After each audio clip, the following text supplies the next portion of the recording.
I would like to note that the interpreter for this evening is Antonio Bravo. Please raise your hand. And Mr. Bravo is seated in the back. So if you would like listening devices or interpretation, you can see Mr. Bravo. Antes de llamar a la Junta a orden, me gustaría notar que contamos con servicios de interpretación para esta Junta y el señor Bravo está sentado atrás. I'd like to call this meeting to order for the City Council meeting of August 4th, 2026. Madam Clerk, can you please call the roll? Councilmember Aguilera? Here. Councilmember Batalla? Here. Councilmember Soto? Here. Mayor Pro Tem Flores? Here. And Mayor Patino? Here. City Attorney, Mr. Watson, would you give us the closed session report? Yes, Madam Mayor. With respect to items 3A and 3B, instructions were provided to the agency negotiators. No further report will be necessary. Thank you. Next item on the agenda is a presentation regarding the Summer of 2026 Hometown Heroes to be presented by the Director of Recreation and Parks, Mr. Ramon Gallo. Mr. Gallo. Good evening, Madam Mayor and council members. I would like to defer this presentation to Recreation Services Manager Dennis Smitherman. Thank you. Good evening, Mr. Smitherman. Good evening, Madam Mayor, council members, and thank you again for 10 wonderful years of support for this program. We're excited to have over 250 hometown heroes been represented, all either past military, current military, and unfortunately, some of those we will be honoring who are no longer with us. Mr. Smitherman, before you start, there's people sitting in the back, and there's room here up front for any of the hometown heroes and their families. So we've got the first row open here. Sort of like church, everybody likes to sit in back, but there is room up front.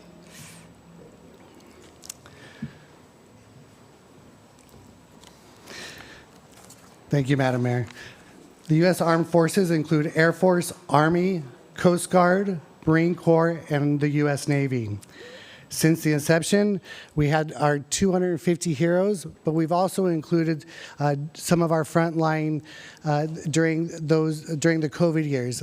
So we're well over 300 individuals that you have honored.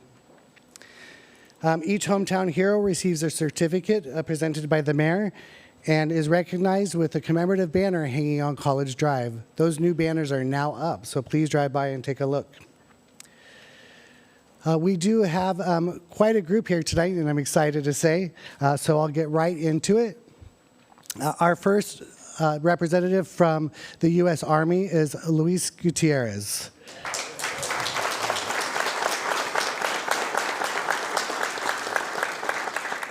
Luis was nominated by his wife, Fela, and we thank him for his service. If he would like to come up, and Mayor, if you'd like to come down.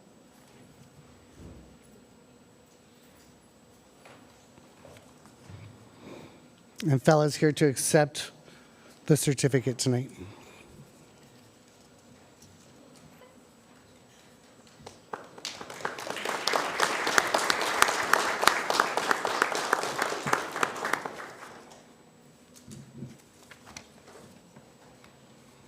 Next up, we have Robert Loya from the Marine Corps. Robert was nominated by his wife, Carolina Leia.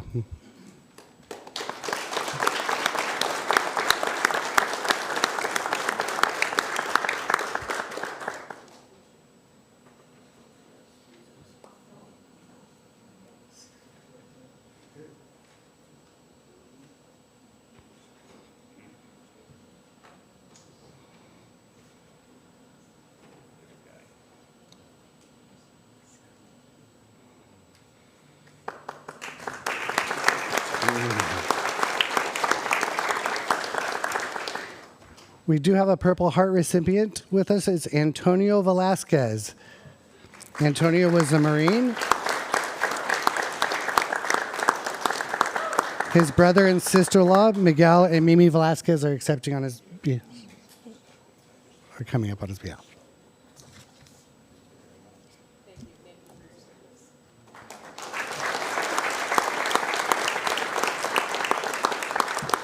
From the U.S. Army, we have Herb Adams.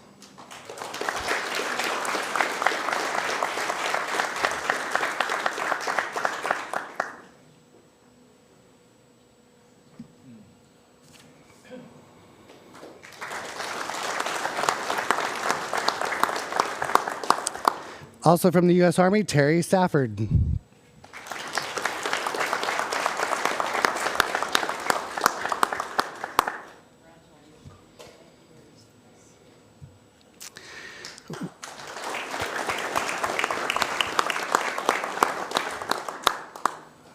We have from the U.S. Army, Timothy Simmons.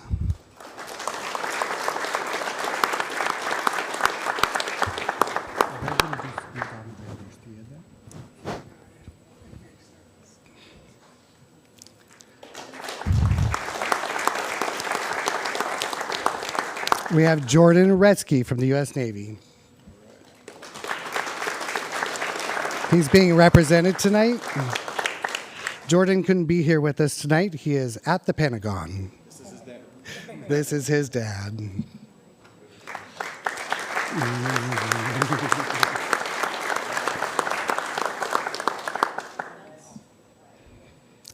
And it doesn't go far from there. U.S. Air Force, Brian Retzky.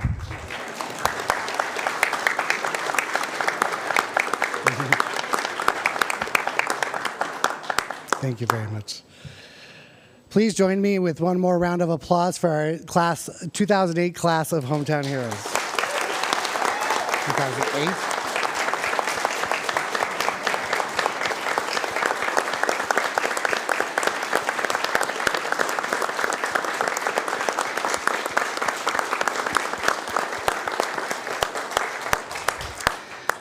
On behalf of the City of Santa Maria and the entire community, we thank each of you for your courage, sacrifice, and service.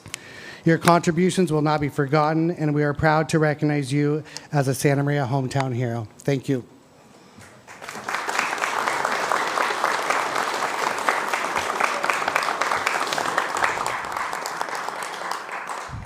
Thank you all, your hometown heroes, and what you've done for our country and what you've done for our community, and to the wives and family.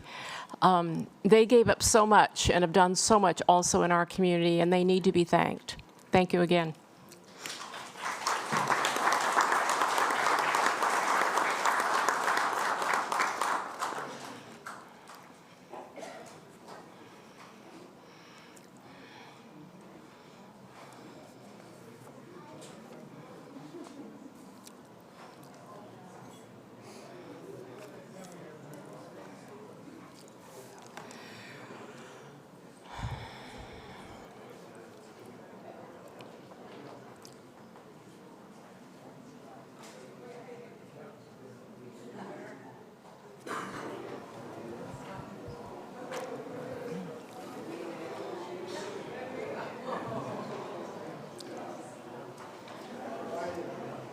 How are you, sir?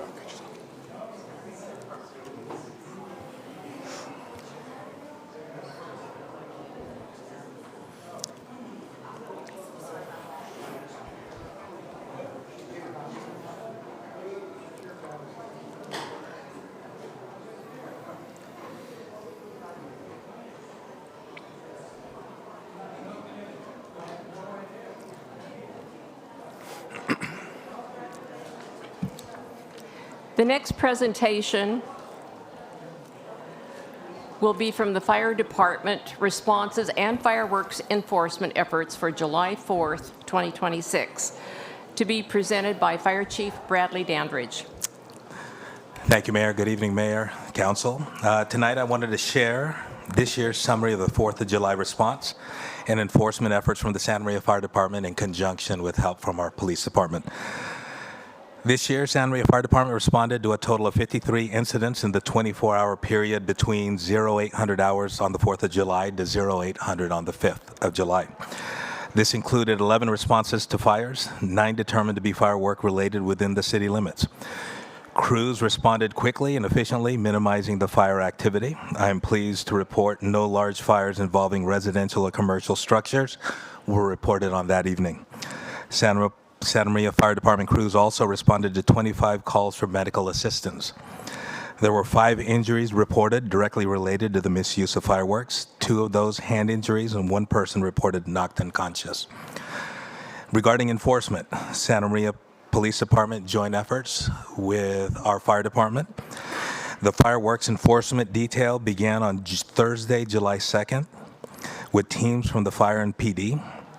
Despite these added resources, responding to every complaint was not possible.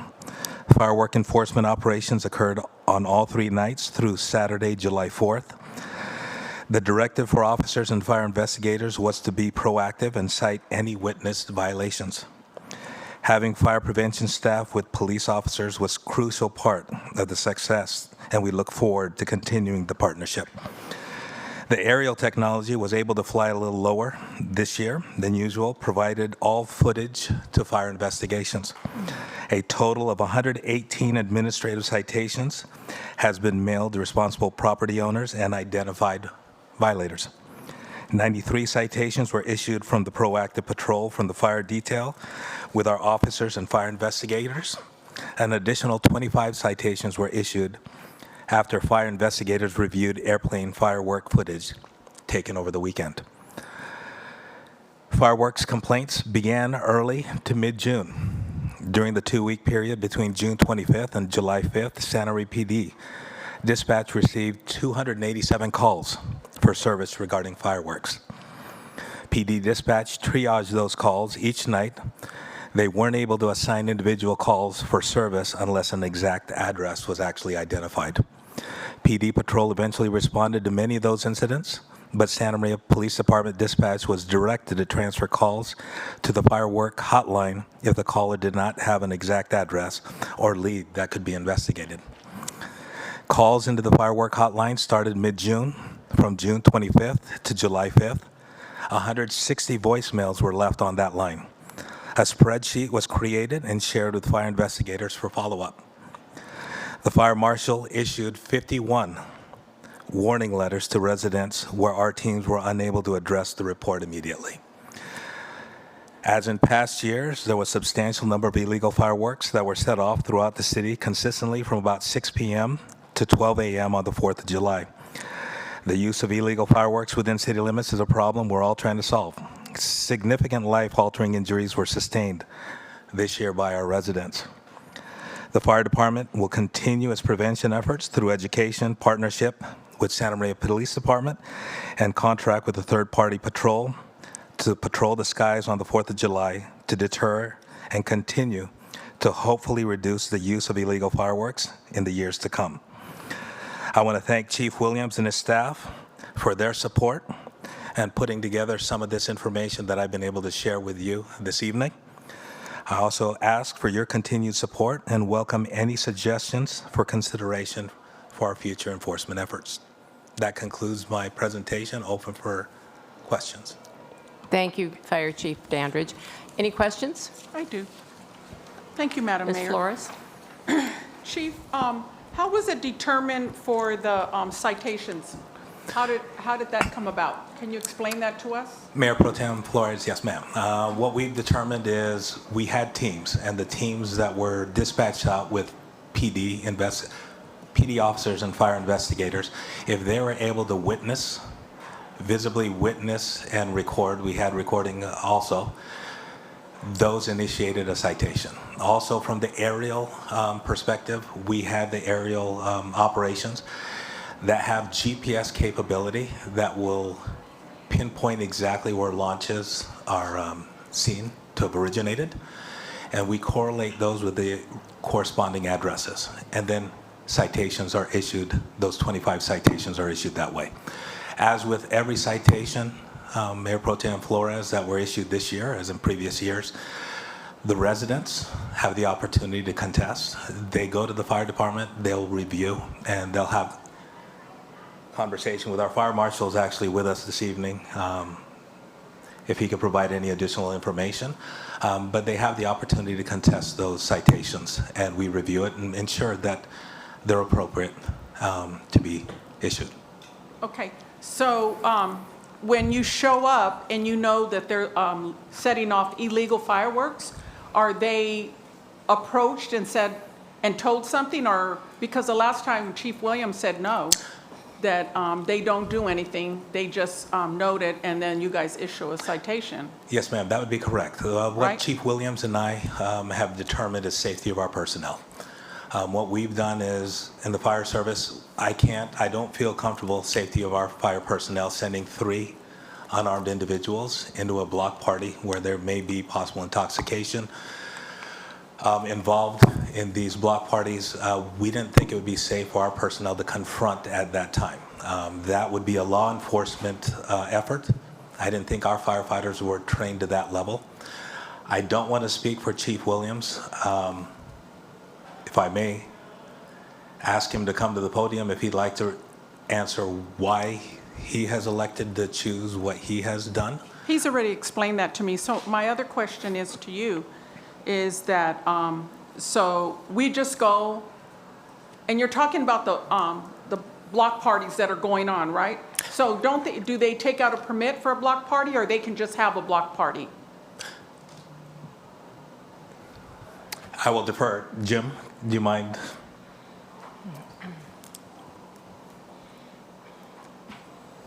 Thank you, Chief Dandridge, Mayor and Council.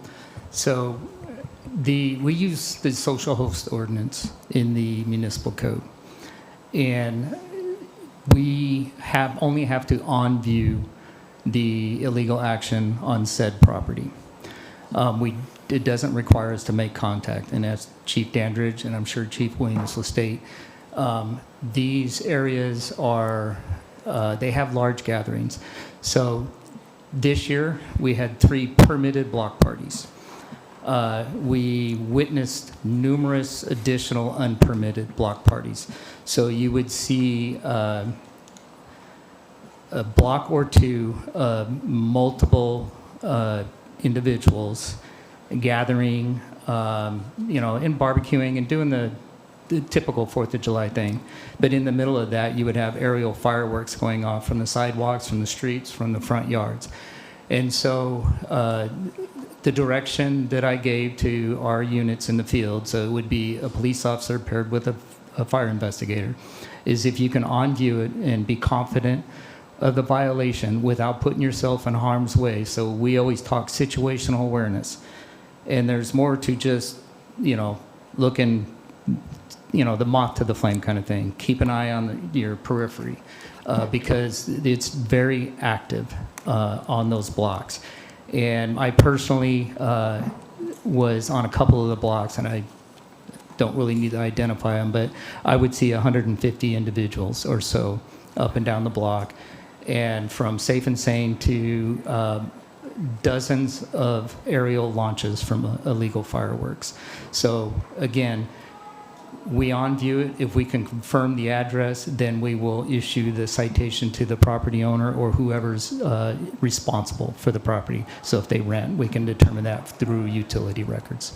But that's after the show that we get, right? Yes. After the fireworks going everywhere and all hours of the night, right? During it, we witness it, and we document the address. We do a quick statement, what we call probable cause. So I saw, 2 male subjects dressed this way in the front yard ignite an illegal firework, and it created multiple launches. So that will be our probable statement of cause. And then from there, the following week, and it between the, I've lost count, but 100 or so, or 93, I think the chief said, those are the first ones we do. And so we identify the property owner, we go through utility records and determine if someone else is renting the property, and then we have to create cases in the database. Each one takes about a half an hour to do, but then we will issue that administrative citation at that time. The aerial enforcement, it takes about 2 weeks for them to break down the data into individual parcels for us. But then once we receive that, we review each one. And if we feel there's probable cause and we can determine, illegal launches were coming off at this address, then the process starts all over again. We will issue that property owner or responsible party citation. All right, thank you. You're welcome. Any other questions? I do. Yeah, Ms. Soto? Thank you. I know that the last time that we briefly touched on fireworks, I think it was before the 4th of July, we were talking about the fines that other cities implement. And I think we gave the example of like the city of Oxnard and how they have an increase of fine. Their fines are higher than what the city of Santa Maria fines for illegal firework activity. And so I'm curious if there's been any progress on that front. Thank you, Tom. In order to respond, I did have Casey Stone, my assistant city attorney, do a full memorandum on that. There was a change in the Attorney General opinion that said that because of the conjunction of two statutes that are both potentially violated by unlawful fireworks, you can increase the fine to $2,000. So we're preparing an ordinance to do that for your review, but we wanted to get the cars from these other jurisdictions and look at them first. But he did do a full evaluation, and we believe that it's legally sound. Great, thank you. Thank you. Thank you, Chief. Thank you, Chief.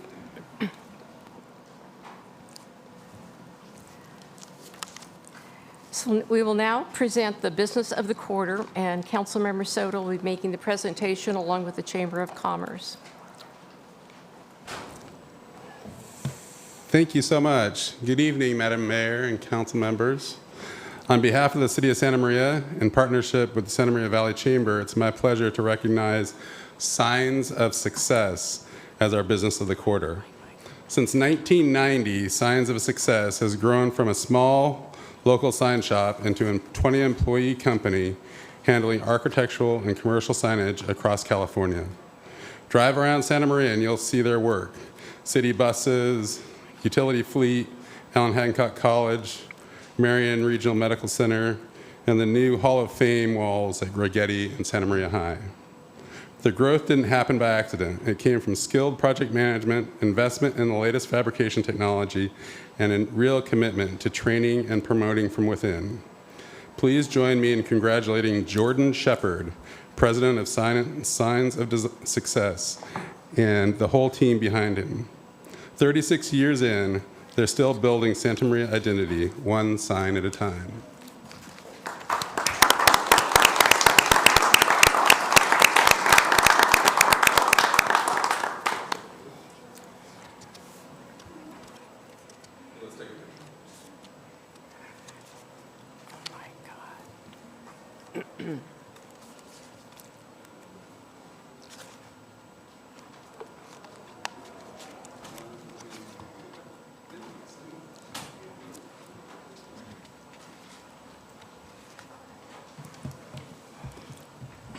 Good evening, Mr. Shepard. Congratulations. Thank you, Mayor. Good evening, Mayor and council members. On behalf of everyone at Signs of Success, thank you to the Chamber and to the city for this recognition. It really means a great deal to us. Signs of Success has had the privilege of serving the community for over 35 years. During that time, we've been fortunate to work with businesses and schools, hospitals, nonprofits, and public agencies to help them tell their story and better serve those who are walking through their doors. This recognition really belongs to our team. Their craftsmanship and dedication to doing things the right way is why our business has been a success. Thank you for your support, and we're proud to continue serving the Santa Maria Valley. Thank you.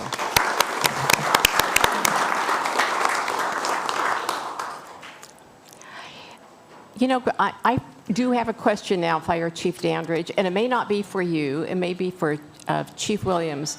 So we're planning on getting the drones because the drones we had were just for the day, sort of like a date, okay? And so I guess my question is, once we get the drones that we're expecting, because we have these outrageous fireworks going off starting in May, and so I guess as soon as we get calls, we would start using them. Is there any plan on that? Madam Mayor, thank you for the question. I'm going to defer that answer to Chief Williams, who's going to be in charge of those drones. Okay. Good evening, Mayor, City Council. Christopher Williams, your police chief. Yes, that is a possibility.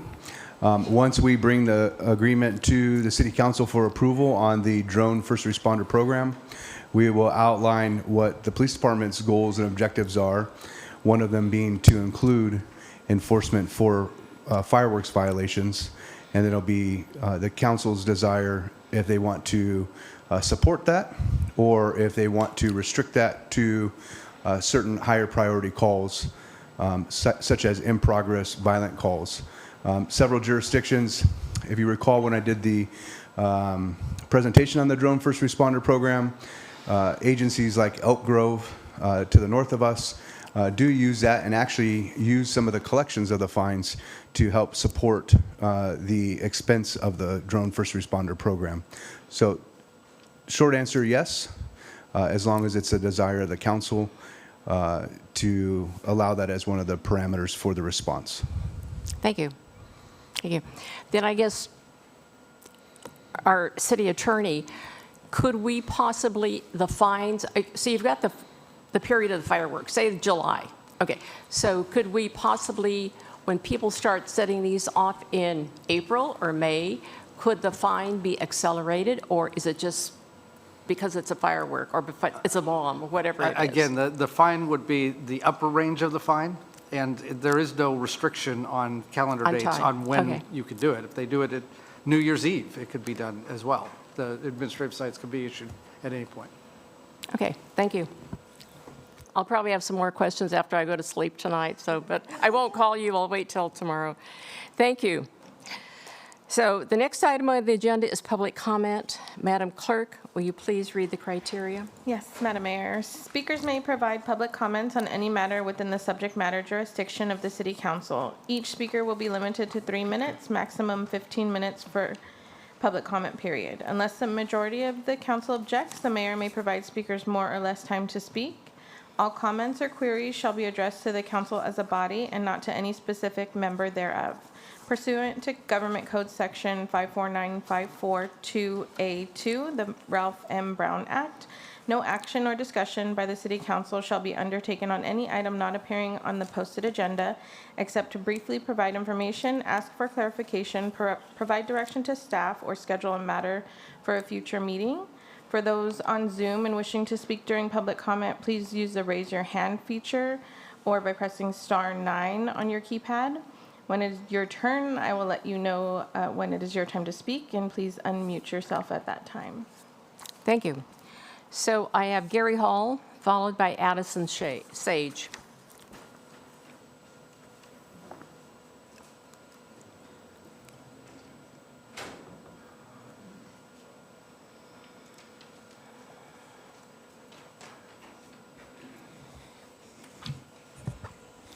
Good evening, Madam Mayor. By the way, we can't hear hardly anything in the back, so if there's a way to turn it up. I'm sorry. Council members, staff, and citizens of Santa Maria. My name is Gary Hall. I'm a resident of Rancho Buena Vista Mobile Estates at 2135 North Railroad Avenue here in Santa Maria. I represent the North Santa Barbara County Manufactured Homeowners Team, or NSBIT. NSBIT's primary goal remains to provide protection to all Santa Maria mobile home residents presently living in an unregulated rental market. Yes, we continue to ask the City of Santa Maria to stand with us in maintaining affordable housing. Affordable mobile home living is vanishing here in Santa Maria and all across the state. I was encouraged at the June 16th City Council meeting when I heard both Councilmember Soto and Councilmember Battaglia voice support for bringing forward a discussion of the mobile home lease and enforcement agreement Thank you both. I am hopeful that their action will soon open the door to exposing the flaws that are embedded in the two documents and also expose how far those documents miss the goal of maintaining affordable mobile home housing, which of course was what they were intended to do. I continue to believe that now is the time to take action to replace the model lease with a uniform, mandatory, enforceable mobile home rent stabilization program, much like those in our neighboring city and county jurisdictions. Now, let me once again acknowledge and thank the Santa Maria Community Development Department personnel for developing the Senior Mobile Home Park Zoning Overlay Ordinance, and I'll have additional comments on that later in the meeting. Thank you. Thank you. Addison Sage.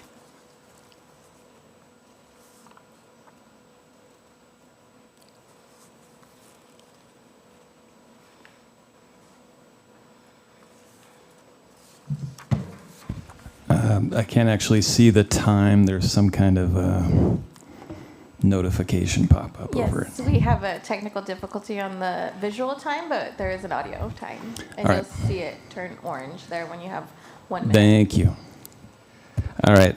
Greetings and thanks to all present here today for this opportunity to speak. My name is Addison Sage. I've been a teacher here in Santa Maria for 7 years. I want to address something important to me and probably many here. I'm going to start by naming the problem, giving its relevance, and then the possible solutions. The problem is clear and obvious to anyone who's lived here for more than a year. Theft and vandalization in Santa Maria is stymieing growth, and it's preventing deeper investment. Although there is no spike in related crimes, the continued flat level of these crimes means the current city's vision for Santa Maria remains clouded and uncertain. New businesses here in the city have faced an average of 5 acts of burglary and theft in their first year of business. This applies to the newest businesses here, including Central Coast Collectibles, Sprouts, and multiple new businesses on the Skyway and Orchid Expressway, areas that the city I know is deeply invested in. The relevance is that the city very clearly wants us to become more than just a big box stop on your way to Santa Barbara or a bedroom community for the working class of the beach towns. But how can we become more than that when business owners and even homeowners feel a lack of security in investing here? I can see and grant that the city council here has done impressive things for the growth of the city and in the early stages of cleaning up downtown. But none of those things will last if we do not attempt to manage security. New businesses may flock here and replace ones that we deem seedy and undesirable, but they're not going to stay if we don't address the problem. For example, this past Friday, a drug-addled man in a mask stole a forklift and drove it into the reinforced barred windows of Central Coast Collectibles and stole thousands of dollars in merchandise.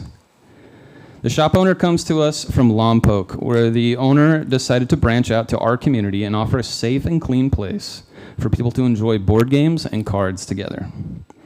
It's one of the finest shops of its kind I've ever seen, and yet the owner now considers whether business here is worth their suffering.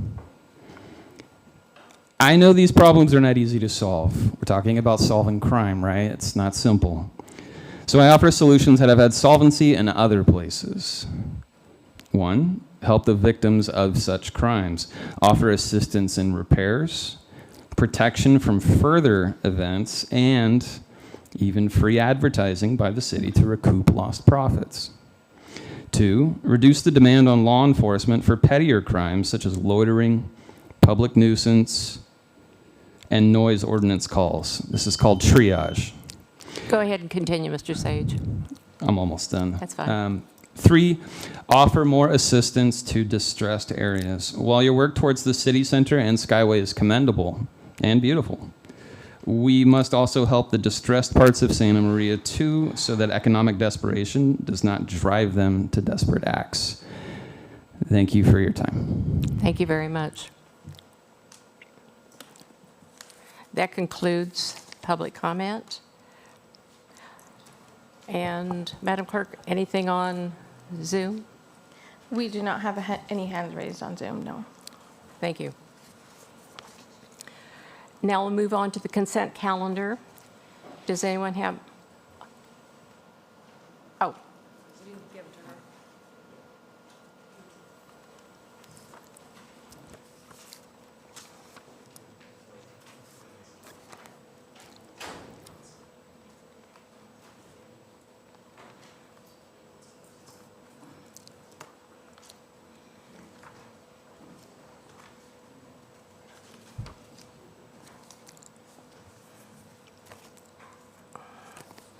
Okay, we'll move on to the consent calendar. And Mr. Stevens? Thank you very much. And I'm sorry that I was late in turning in the form. My name is Craig Stevens. I'm the owner with my son of SM Tire. And first of all, we'd like to thank you very much for your business. We've done business with the city of Santa Maria for many, many years, and we sincerely appreciate it. We don't take any business for granted at all. We're excited that we're May 15th was our 80th year in business in Santa Maria. I think I look pretty good for 110. But long story short, I've owned the business for 43 years, but very fortunate to do business in the Santa Maria and in locations on the Central Coast. The only point that we're really trying to make is when there's awarding of professional services, we hope that you consider the things that all of our local employees have done for many years. We have the only, most people don't know this, they don't even know anything about it, but we have the only retread manufacturing plant on the Central Coast. It's unusual. We have an actual manufacturing plant in Santa Maria. It's been here since 1962. And we are very blessed to have that. And the closest retread plant, other than that, is in Los Angeles and up in the Bay Area. We do just hope that whenever evaluations are being done on awarding contracts, that they look at the total value of ownership of whatever it is. Sometimes there's just not enough information in the bidding process to go through other than just the cost of the product. There are services involved also. We do 24-hour services. We never close ever, 365, 7 days a week. We are operating and we do service those vehicles at times whenever it's needed. And also we hope to take the consideration of the time and money. More importantly is the time that our associates spend on all kinds of good charitable organizations within the city of Santa Maria. Cameron, the president of the company, my son, we spend hours and hours. When you're doing community events and giving your time and trying to help organizations, we've both been involved in the Boys and Girls Club combined for 60 years. My kids have been members of the Boys and Girls Clubs when they were kids, along with all other associations. So that's all. We, again, thank you for your time and hope that you, whenever awards are being considered, they look at things. We have bought probably 45 to 50 trucks in the 40-some years that I've owned the business. They are not being purchased out of state like a lot of places nowadays, and just want to, hopefully all those things are considered. Thank you. Thank you, Mr. Stevens.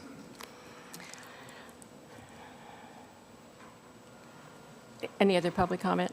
I believe we had one more in the room. That's on, is it HC? Oh, no, it's C1, 11C1.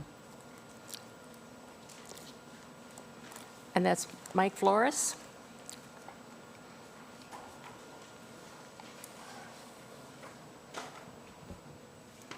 Good evening, Mr. Flores. Good evening, Mayor and City Council. I am from the Santa Maria Public Airport District.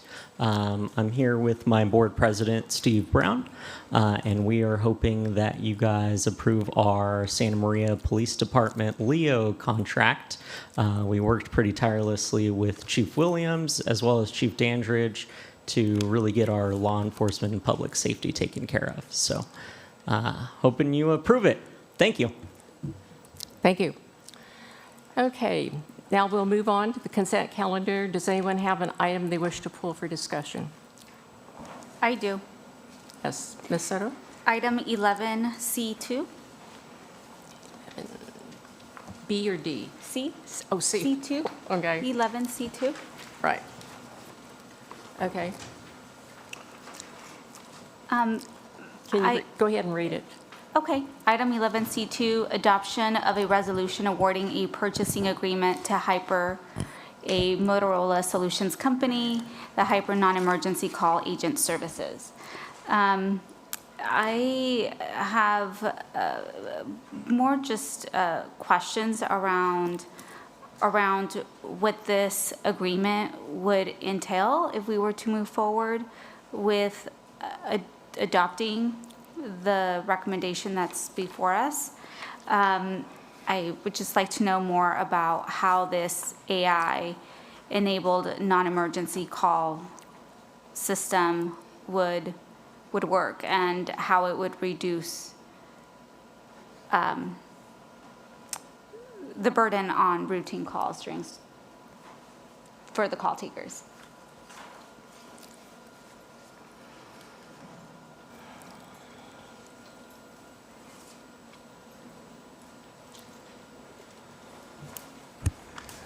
Good evening, Mayor, Council, and Councilmember Soto. Christopher Williams, your police chief. To address your question, how it would work is it's kind of twofold. One, it would answer, so if a member of the general public was to contact the Santa Maria Police Department, we have our general line. And our current system, how it works, is you either have to know the extension of the party you're trying to reach, or you have to go through a directory of people and manually type in the person's name. Like if you wanted to contact the chief and you didn't know my extension, you would start with the keypad, dial out the name. With the AI assistance with Hyper, it would allow you to verbalize who you wanted to speak to. Another option that you have is it has similar to a phone tree where if you want to contact the records department, you could contact the records department and then it would give you some options if you wanted to get a copy of a police report, if you wanted to get a citation signed off, if you wanted the hours of the operation, and it would allow you to verbalize it instead of trying to push numbers and go through like a constant revolving door, as many of us have experienced sometimes trying to contact if we're trying to pay bills or have questions about bills. The more important function of this system that excites me is the non-emergency call taking function. And what this does is if you have a non-emergency report that you want to make, you can verbalize and it actually will create, how we currently work is when you call our non-emergency number and want to report an incident, it's a physical person typing out the information and trying to direct whatever resource it is. This, and obviously we're limited to the number of open stations. Sometimes our staffing level is at 2, like in the middle of the night, a maximum of 4. So that's the number of lines that we could physically take at one time, whether it's emergency or non-emergency, without placing people on hold. This system it allows to take thousands of calls. It could be if every person in the city of Santa Maria called and had a non-emergency call to make, they could all call at one time and be handled and be communicating with this AI technology to direct them to whatever the call for service is. And they're able, this system, AI system, is able to transcribe that information into our computer-aided dispatch, which will then get routed to our dispatcher who can dispatch the call. Another great feature about it is that it can detect if a person is stressed, if it hears commotion or violence in the background, it'll immediately transfer that and give it a priority to a live communications dispatcher. Another key feature that it has is it can translate over 18 foreign languages, including Spanish, Japanese, Tagalog, and many others. So if we have people visiting from out of the area, and how we currently have to do is we have to go through a language line, which delays the information. And then another key feature that this technology has is it allows the person to file an online report. If they have their cell phone, either they lost or misplaced it or it was stolen and there's no suspect information, a bicycle is taken from their property, they can actually take that information, this technology, and file the report for them, which cuts down on our resources from having an officer go out. It cuts down on any delay for the person from having that report information generated so that they can report it to their insurance company or whoever they want to report it to. So there's many positive features. This technology doesn't get sick. It doesn't get tired.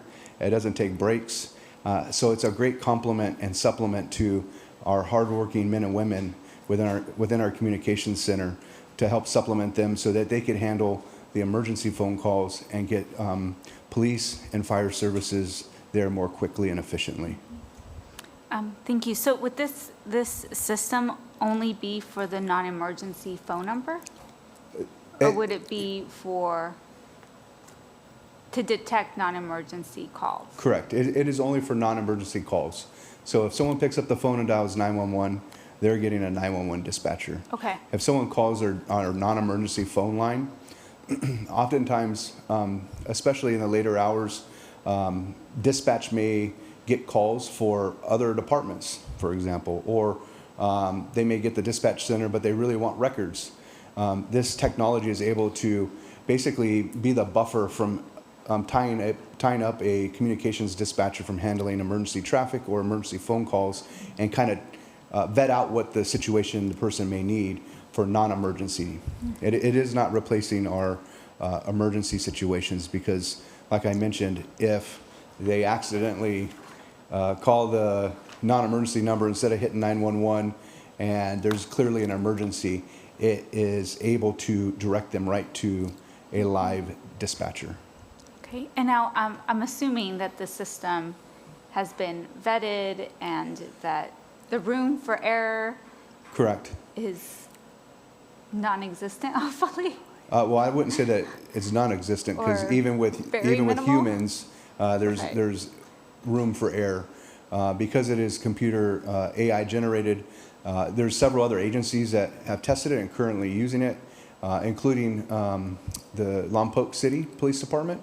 They have used it. We have tested it out. We have listened, and they have cut down on their emergency dispatchers and communication center by 66% by actually vetting and funneling those non-emergency calls to allow for people that have true emergencies to get to a live 911 dispatcher. Okay. And the plan here is for this to be supplemental to be additive to the work of the existing employees. Correct. Okay. It is not used to replace our dispatchers. And then my last question is, where will this information be stored? And how long will this company store the data that it will be collecting from the calls that it will be receiving, analyzing, and dispatching or assigning? As far as being retrievable for evidentiary purposes? That, or just like, I'm assuming it acts also as a data center where it's collecting the data that it's being fed. Yeah. I'm assuming that Mhm. that's how it would That's- work. And so I'm just curious, like, I'm assuming the calls can be, that information will be stored of the callers and what happens next. And so I'm just curious, like, where is that information being stored? Is it with this company that we're hiring to provide the service, and how long will they store the data for? It's web-based and cloud-based, and these companies have to be VASIGIS compliant, which means that they have to follow the guidelines of state and federal regulations. so that they can't be hacked or corrupted. And they are retained just as long as our current calls are retained and held. And it's not that this data is shared or this company has access to it. It is our data with It's our our data. logins. Okay. So It doesn't belong to anybody else but to us Correct. as a city. that's Okay. correct. Okay, those are all my questions. Thank you. Thank you. Thank you.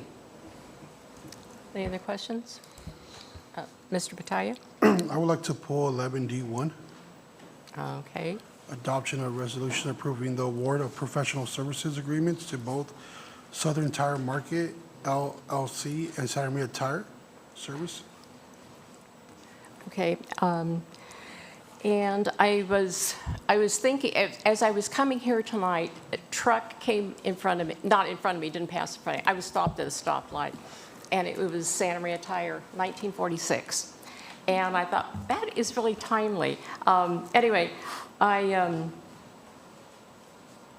did, I have a question. okay. Why wouldn't we go with the local company and split it with another company that's out of the state? Sure. Yeah, thanks for your comments. Or thanks for your question, Councilmember Bataya. This was released as an RFP to essentially procure services as we would procure any other service for the city. And so as a result of that, there were submitted prices, and that pricing was provided by both Santa Maria Tire and Southern Tire Mart. Our team reviewed that, and in fact, there was a cost competitive advantage that Southern Tire Mart had. And we, in accordance with our purchasing policies, we try to make sure that we're spending city money wisely. And so as part of this, there was also a recognition that there are a local company and they do good business, they do good work. And so the decision was made to have a $375,000 award to both Santa Maria Tire and a $375,000 award to Southern Tire Mart, so that we have two companies that are able to provide us services at relatively competitive prices, even though that we have a local company that's a little bit more, it's not substantial enough to where we didn't feel that it wouldn't meet our policies. But in the past, we've only used Santa Maria Tires? So we've used Santa Maria Tire as like a discretionary. We didn't really have a contract with them. We would call them up and have them, provide our services. We were approached by Southern Tire Mart of like, hey, how come we don't get an opportunity to provide our prices on that business? And we were doing a onesie twosie sort of bid every time, and we said, okay, what we're going to do is put this out to RFP. We're going to go ahead and allow everybody to bid on it. We're going to give them the same scope of work, so they have equal opportunity to show us their best. And this is a result of that. And we try to do that to make sure that we have a level playing field for all that would like to do business with the city, and to make sure that our utilities customers are getting the I best value. understand, but it's very unfortunate that we're taking our business somewhere out of the state. Knowing with Santa Maria Tires, I know that the money stays here locally, and they helped a lot of the youth here. That's my biggest pet peeve with this. I do not support the idea of splitting with two companies, especially with one being not locally owned. That being said, I do not support this splitting of this contract. So that's my thought on that. So, sure. Anybody else? Madam Mayor, may I ask Yes, a question Ms. Soto? on this item? Yes. Thank you.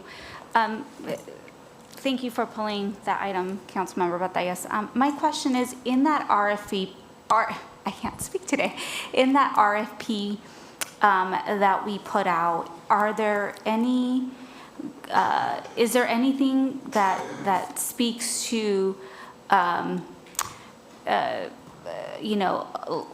local workforce, anything Like that a local pertains? preference? Yeah, local preference, local workforce. Within the purchasing policy, there's actually not a carve-out for local preference. However, that's something that we've been discussing with our finance department and potentially amending that policy. It's not currently part of our purchasing policy at the moment. And to give some context, of all the different awards that are here tonight and the different on-call and engineering, it's really just who's the best qualified and who gets us the best prices currently. And we aren't really able to take into consideration those other factors that may be legitimate factors, but it's something that we should look at a little bit closer. Is there, if there's a change to that policy, would that policy come before the council? That would be a policy that the finance department would bring.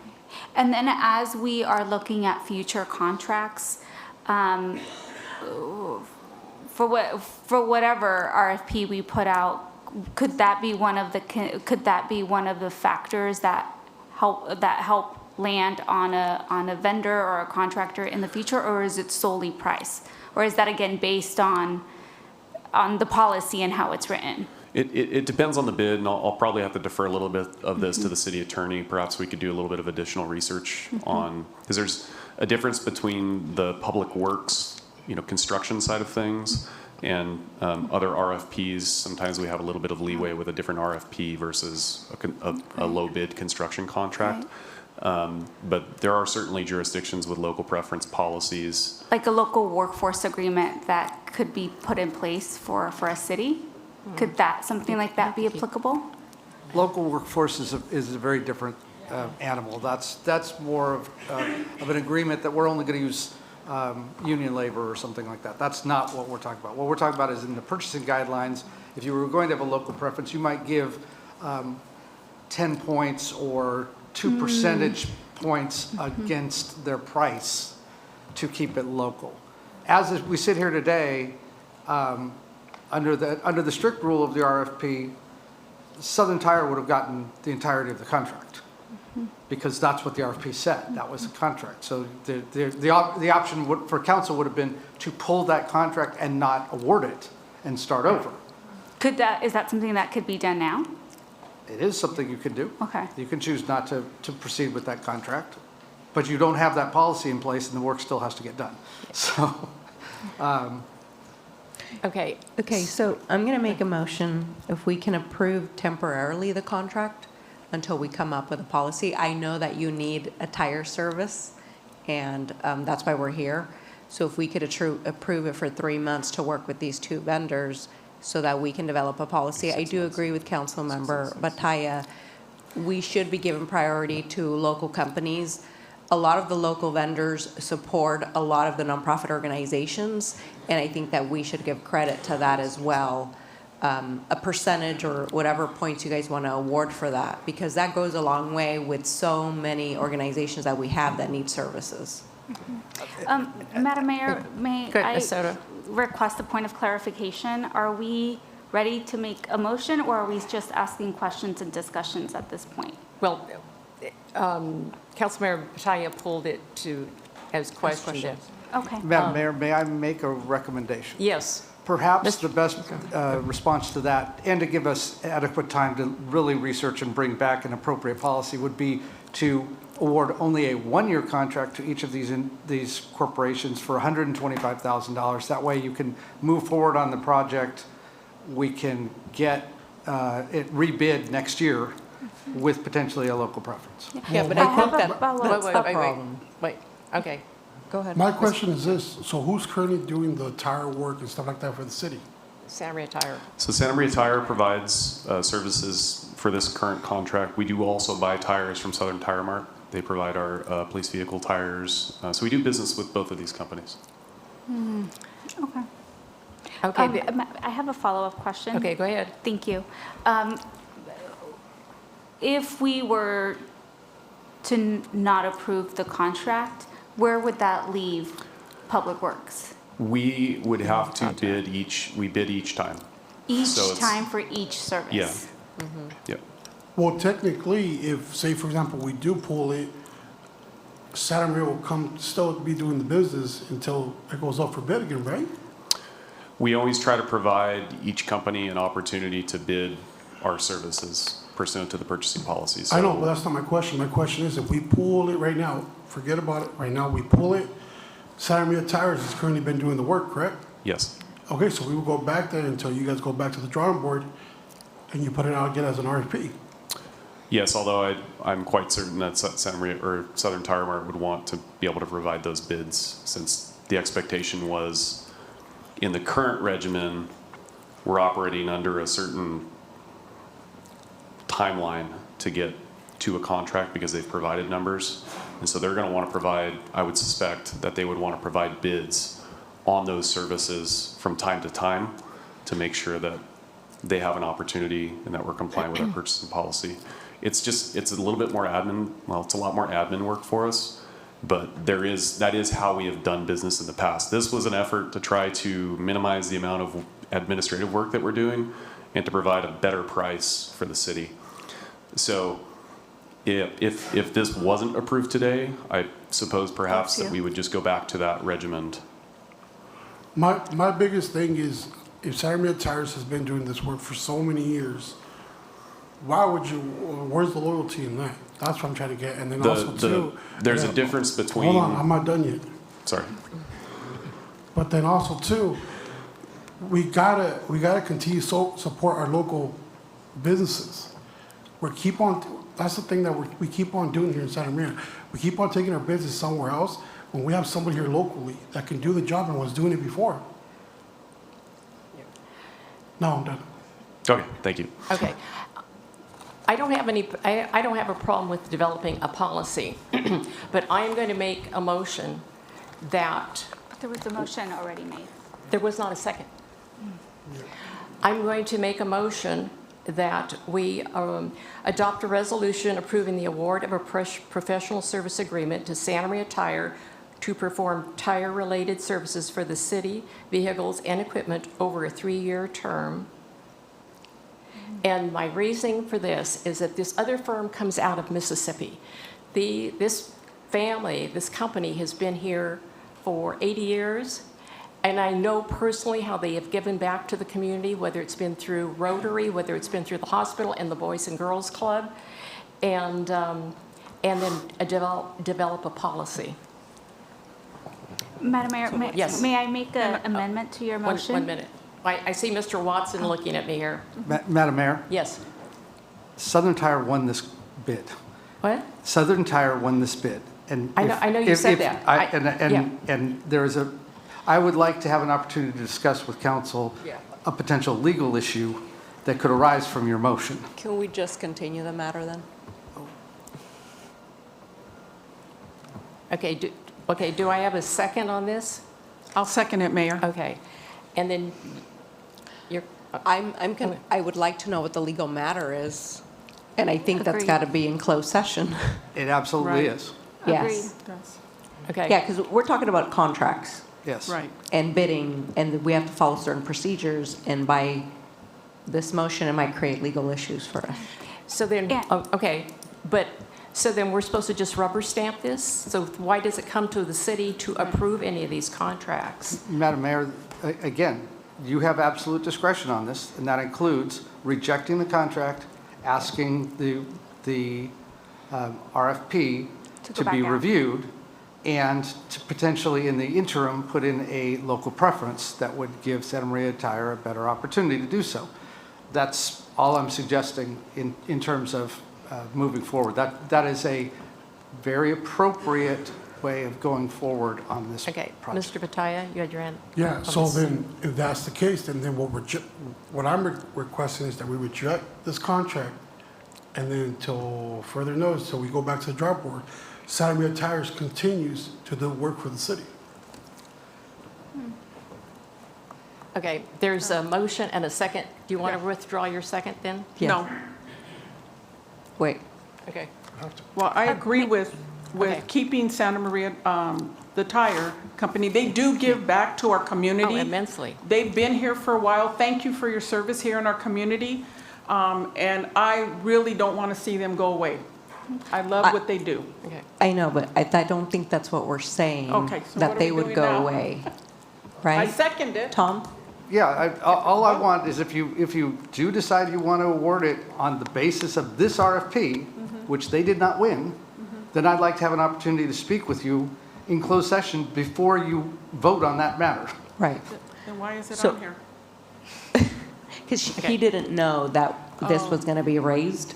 Okay. So we have a motion We have a and a motion and a second. second. But I would also like to raise a motion that we continue this to the next hearing.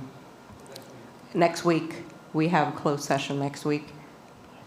so that we can discuss this matter. So that would be So an that- amendment to the motion. Well, no, No, that's a separate motion. right. Yeah. So that one would need to fail in order for us to continue this. Okay. Which would be my recommendation. So would you, if you want to withdraw your second, that'll be fine with me, and then we can go into closed session. All right. I'll Okay. withdraw it. So with that motion is withdrawn, I'll withdraw my motion. Okay. Okay. So then there's a motion to continue this item to your next regular meeting with an interim closed session on this item. Yes. That would be that would be an appropriate motion. Okay. So moved. Second. Madam Clerk, can you call the roll? Councilmember Aguilar, Aye. Councilmember Soto, Aye. Councilmember Batalla, Aye. Mayor Pro Tem Flores, Aye. and Mayor Patino. Aye. Okay, now let's go on with the rest of the consent calendar. Do I have a motion? So moved. I'll second. Okay, I have a motion and a second to approve the remaining consent calendar. Any further discussion? Okay. Madam Mayor, if I may. Yes. We did have two amendments on item 11A7. There was an amendment to attachment D, and to item 11A8, there was an amendment to attachment C. Correct. Both were provided to members of the council, and a copy is provided to the public in the back, as well as will be posted on the city's website in the morning. Thank you. Thank you. Councilmember Aguilar? Aye. Did we do a motion and a second for Yeah. the consent calendar? For the remainder of the consent calendar and the amendments, yes. Mayor Pro So Tem she's just Flores? doing a roll call for Aye. the amendments. Thank you. Councilmember Batalla? Yeah. Councilmember Soto? Yes. And Mayor Patino? Yes. Thank you. So moving on now, we will move on to the appointments for the Block Grants Advisory Committee. Assistant City Clerk Alex Valadez, can you please read the staff report? Yes, Madam Mayor and members of the City Council, the request before you tonight is to make an appointment to the Block Grants Advisory Committee. I will present the committee for consideration of the appointment and the City Council's ratification. The Block Grants Advisory Committee has one vacancy at this time. Staff received one new application from Cynthia Gudino.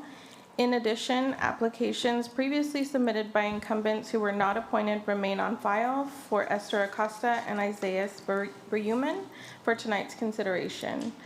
The appointee will serve an unexpired term of 3 years ending in July 2029. Councilmember Batalla has a nomination to this committee. Following the nomination, appointment will be confirmed by the mayor and ratified by the City Council. Thank you. So Councilmember Batalla, do you have a nomination? Yes, I do. I have Cynthia Godino. Okay, it's a motion and a second to appoint Cynthia Gudino. Any further discussion? Hearing none, Madam Clerk, can you please call the roll? Councilmember Batalla? Aye. Councilmember Aguilar? Aye. Councilmember Soto? Aye. Mayor Pro Tem Flores? Aye. And Mayor Patino? Aye. Is Ms. Gudino in the audience? Yes. Oh, there she is. Okay. I would There like she- to thank her you. as well for all the service she's done in the past years, not just now. She's been helping us. Thank you so much. Thank Thank you. you, Cynthia. Thank you. So the next item on the agenda is a public hearing item establishing a senior mobile home park overlay district to be presented by Director of Community Development, Shannon Dow. Good evening, Mrs. Dow. Good evening, Madam Mayor, City Council members. We're pleased to present tonight zoning text amendments that would establish a senior mobile home park overlay. There are several purposes to the item before you tonight. One of these is to preserve naturally occurring affordable housing within the city of Santa Maria. This will serve as an anti-displacement safeguard, particularly for our seniors aged 55 plus, who are particularly vulnerable as they are on fixed incomes. We do have approximately 60% of our senior households in Santa Maria which do qualify as lower income, meaning they make 80% or less of the area median income. That constitutes 3,405 households that are in that bucket that we are trying to protect here. Additionally, this will provide consistency with the policy and legislative framework that has been established both by our own housing element as well as the state and federal legislation. This includes the Housing for Older Persons Act at the federal level.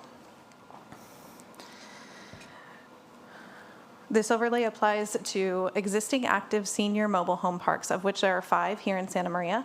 These are listed here. They are Rancho Buena Vista, Casa Grande, Casa del Rio, La Maria, and Trail Rancho. Over 1,100 spaces will be protected, with 1,100 separate households that will benefit from this. It also utilizes the existing residential mobile home development standard, so there is no variation in that and no confusion for owners. Ordinance overview. This requires that 80% of the units in these parks be occupied by at least one person age 55 plus. So there were some questions if, someone passes away and someone is younger, or if there is a temporary situation there, and that is satisfied by that. That gives 20% of effectively wiggle room so that those temporary situations can be resolved, and as vacancies arise, that can correct towards as close to 100% as they can get. Additionally, there are a variety of compliance procedures.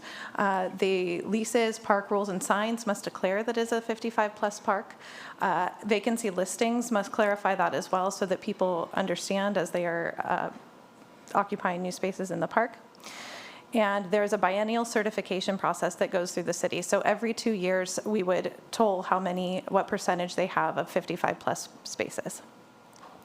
There is also a conversion process. This is not a permanent status. If there is a desire on either the part of the city or the part of the park owner to return and convert it to an all-ages park, there is a process for that. And it effectively is very similar to a zone change. It would require a public hearing process, first with the Planning Commission and ultimately approval by the City Council. This is exempt from CEQA under the current action. And our recommendation is to waive the first reading and introduce the ordinance, and then set for adoption at the next City Council meeting. I'm available for any questions. Any questions? Yes. Yeah. Councilmember Batalla. I have a question. If an elderly resident needs a live-in caregiver who is under the minimum age, can that caregiver legally reside in the park? Absolutely. There's only the requirement qualifies for just one person. So if only one person in the household over the age of 55, they would qualify. And okay, my second question is, suppose 2 partners legally live in the senior mobile home park. One is 55 and the other one's 50. If the 55-year-old dies, can the 50-year-old surviving partner continue living in the home? Yes, they can. It is a minimum of 80% of the units that must be occupied on that every 2-year certification. So there is that 20% of so-called wiggle room, and in the interim, potentially the second partner would age. Additionally, under no circumstances would we be kicking people out of their homes so that we're complying with this. We would ask parks to then rent new spaces that become available to 55 plus to get closer to the threshold. Sounds good. I absolutely support this. Thank you very much. Thanks. Any other questions? Who customarily are the 20%ers? That is based on the federal regulation, the HOPA Act. So I can't speak to what their initial plan was in setting that forth, but I assume it was for circumstances like this, where we have some changes that happen in the household. So say you've got 2 people that are over 55 and for some reason they have to take in a grandchild or something, that's permissible? Yes, just Okay. one person in the household has to be 55 or up. Okay. I have a question. Yes. Who is enforcing this 80-20% compliance? So that would be a process through the city, and we would go through, every 2 years they would need to provide us with their lists, and then there are certifications that they would show us. So reliable proof would include a standard government photo ID or signed rental lease affidavits. Alternative proof such as prior records, statements under perjury if residents refuse or are unable to comply with those standards. Thank you. Okay, let me ask you another question. You said if say it changes hands, you have a different park owner, and there would be a process, say if that park owner wanted to convert the park. So there's Yes. a process. Yes. Okay.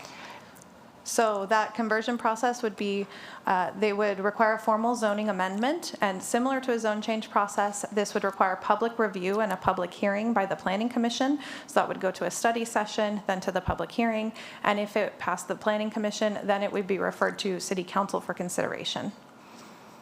Okay. So it's really, as you said, it's really not permanent. Correct. It's effectively a new zone. So in order to change it from this zone, you would go through a very similar process to a zone change. Okay. Yes, Ms. thank you, Madam Flores. Mayor. There's no way that we can make it permanent for residents 55 and older? So that way, every time, like say there's a new owner that comes in and then they want to make it an all-age park, then it becomes a hassle, and then the residents that live there, you know, then they're thinking, oh, any age can move in here now. There's no way that we can do that? It would only come to council, and we would have to approve that? You know, I'm not certain, because all of our zones are able to be changed through that process. I don't know that we could, I would defer to Tom on if there's a mechanism for that. There is no in perpetuity except for possibly a land conservation. So anything that's an active commercial zone is possible to be changed by the legislative body. So what we're trying to do is we're trying to make the steps more difficult and give you more discretion on whether or not you think it's a good idea for the community to change a zone later. Right. So if opposed, of course, the council could simply say no. Thank you. The bit of litigation that has happened in both Goleta and Santa Barbara was because an owner came in and tried to change it. Right. And then the governing body tried to put guardrails in place. That's why we're trying to do it proactively, so that any park owner who buys one understands what they're buying.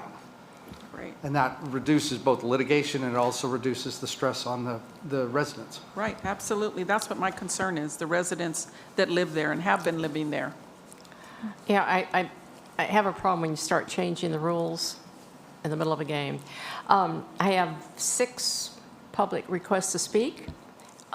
Gary Hall, followed by Ann Meacham, followed by Eileen Armijo, followed by William Hentz, followed by Lisa Toke.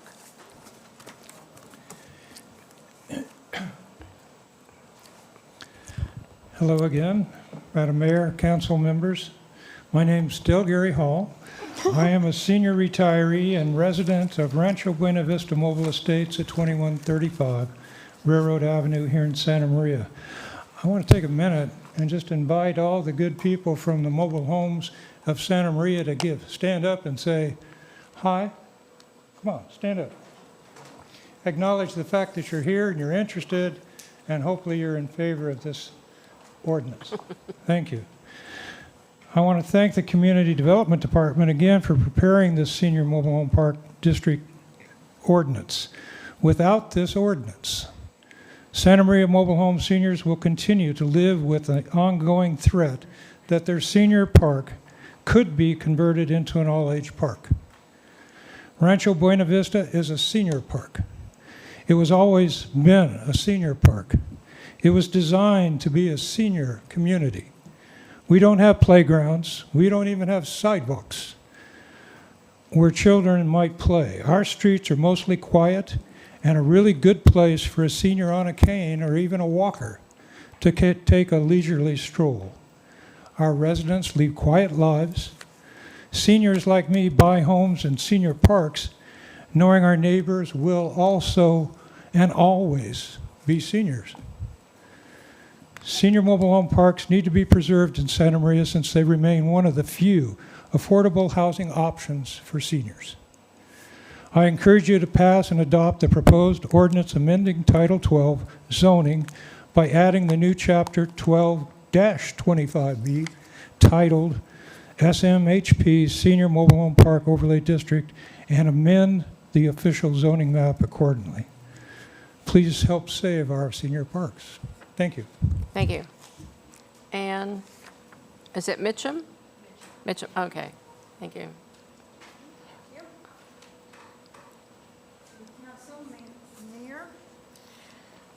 I'm addressing you today out of support for the proposal to allow the senior communities to remain senior. My name is Ann Mitchum, and I'm a resident of Rancho Buena Vista. To have the potential threat hanging over our heads of could be reclassified at any time would be extremely detrimental for both the seniors already living in all the retirement communities, as well as the seniors who will be needing to transition into the senior communities. Our senior citizens today face many challenges and difficulties. Many have disabilities or chronic health conditions. Every day, I see many of my neighbors out trying to stay active and healthy. They try to get their steps in, even if they must use a walker or a cane. They take advantage of the amenities that our senior community offers, such as a pool and a community center, because they feel safe. They know that they are not going to be jostled or knocked off balance or disturbed. They take comfort in the fact that their neighbors are seniors who have similar lifestyles and activity levels. Another huge challenge facing the elderly today is financial. Many senior citizens are on fixed incomes with no way to improve their finances. It is hard enough for many of them to accommodate the yearly park rent increases without taking into account the rampant inflation that is today's reality, as well as the very real possibility that Social Security payments will be decreased by a significant amount a few years from now. If senior parks are part of the standard housing market, many elderly people in Santa Maria would no longer be able to purchase a home in our community. Different age groups have different strengths and weaknesses, different activity levels and abilities. No one would suggest placing a toddler on a high school football team. Families and children need safe spaces where kids can be kids, and senior citizens need safe spaces where they can live the most active and healthy retirement lifestyle that they are capable of living. I don't believe that anyone in this room would dispute the fact that we have a housing crisis and that one of the hardest hit groups is young families. We need to collaborate as a community to resolve this situation. However, it is not okay to do it at the expense of some of our most vulnerable residents. These are our parents and grandparents, and we must work together to ensure that they continue to have the resources available to live a healthy and productive life of retirement. Senior communities were developed to improve the lives of our seniors and keep them safe. Please ensure that they can continue to do so. Thank you. Thank you. Eileen Armijo, followed by Esther Jensen.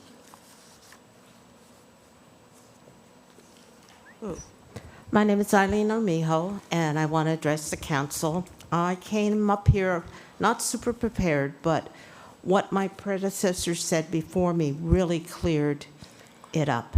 And what I want council to do is to give the senior community the respect and compassion that they deserve. After they worked a long life, they give back to the community, and they deserve not to be taken out by businesses that are in for profit only. And so that's all I ask, is you to look at it with respect for the senior community and what they do for you and compassion for them. Thank you. Thank you, Eileen. Esther Jensen, followed by William Heinz, followed by Lisa Toke.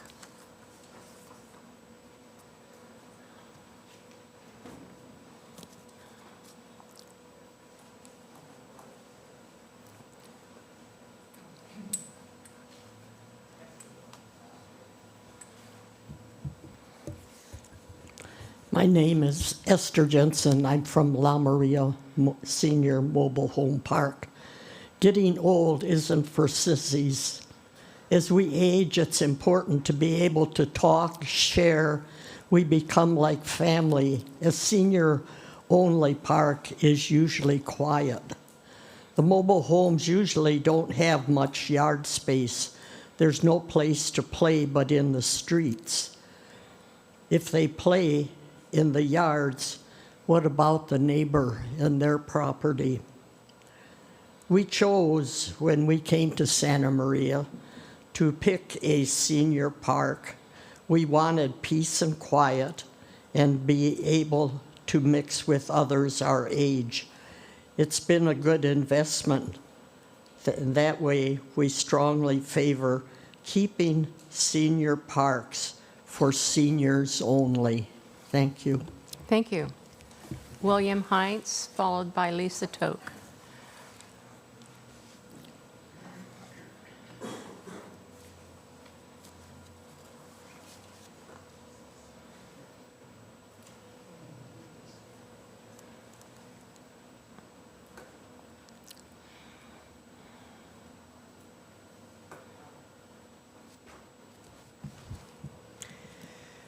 Good evening, Madam Mayor and council members.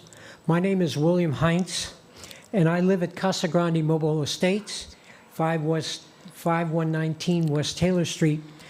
At Casa Grande, we have 421 mobile homes. It's the largest in the city.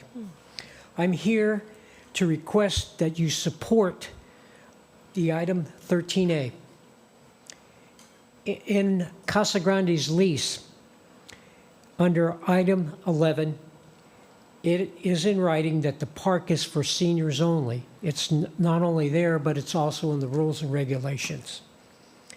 Also, is that the city of Santa Maria has a housing element that I've checked into, and one of them was A34, special housing needs for senior households for ages of 62 and above, experiencing combination factors that can make accessing and keeping affordable housing a challenge. Now, I noticed that, and I've lived in Santa Maria 23 years, the city of Santa Maria has always been known to me as a senior-friendly community, and always has been. Santa Maria is focused on environmental and social factors that contribute to healthy, active aging here. Service providers, public officials, community leaders, faith leaders, businesses, and others have recognized the great diversity among older persons, promote their inclusion and contribution in areas of community life, respect their decisions and lifestyle choices, and anticipate the response flexibility to aging-related needs and preferences. The proposed senior mobile home park overlay district will preserve a significant source of affordable senior housing by ensuring that senior mobile home parks within the city remain available to seniors and are not converted to allow occupancy of all ages. The overlay district will benefit all of your senior constituents. Since the city of Santa Maria is a senior-friendly community, I respectfully request that you, Madam Mayor, and the City Council support and approve this ordinance. Thank you. Thank you. Lisa Toke.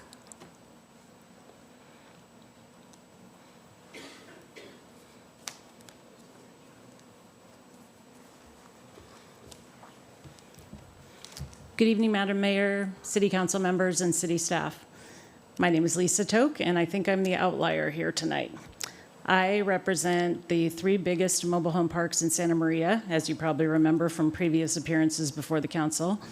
I also represent 3 of the 5 senior mobile home parks in Santa Maria: Rancho Buena Vista, Casa Grande, and Casa del Rio. Now, Casa del Rio is a little different than the other 2 because it is actually a subdivided homeowners association community as opposed to a traditional mobile home park.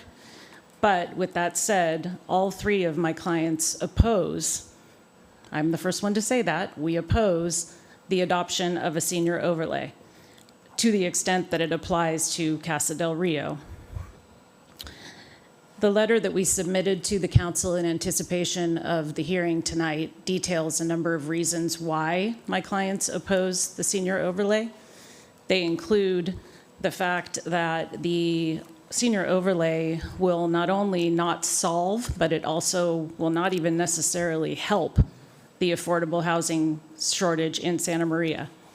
It will also limit the ability of a resident of Santa Maria to buy a mobile home in Santa Maria because the parks that are subject to it will be restricted to only seniors.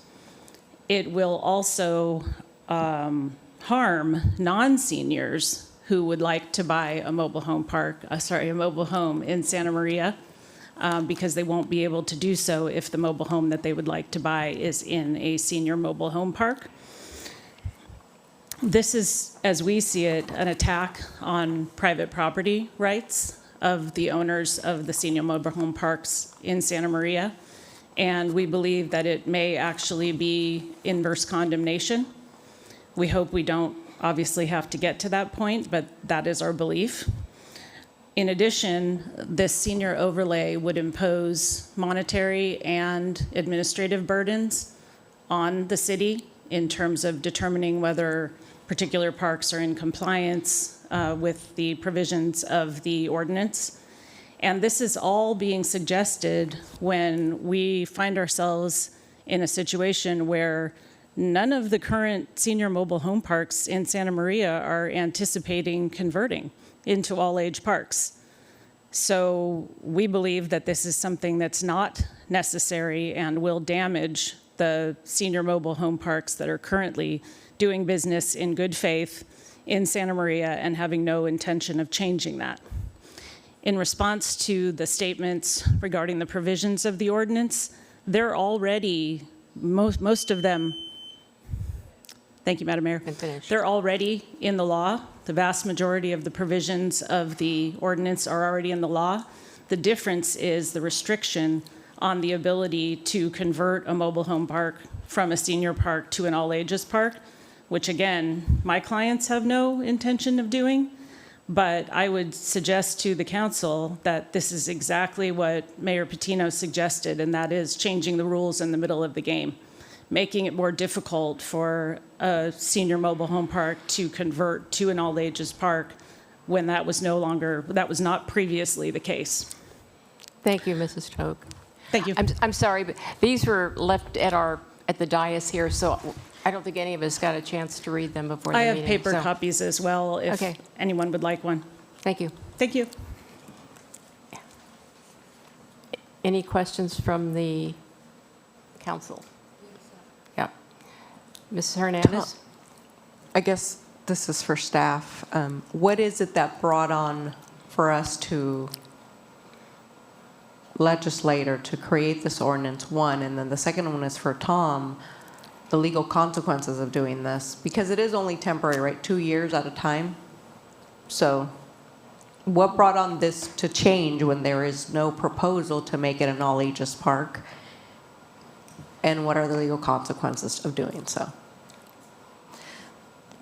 In terms of what brought it on, Yes. I think one of the first elements, of course, we've heard from the park owners at various meetings, and based on it's happening throughout the region with different parks looking to convert, it was seeking to kind of get ahead of the game before there was a desire to convert here. So as indicated previously, that people would understand that this was the limitation if they were to purchase a park within the area.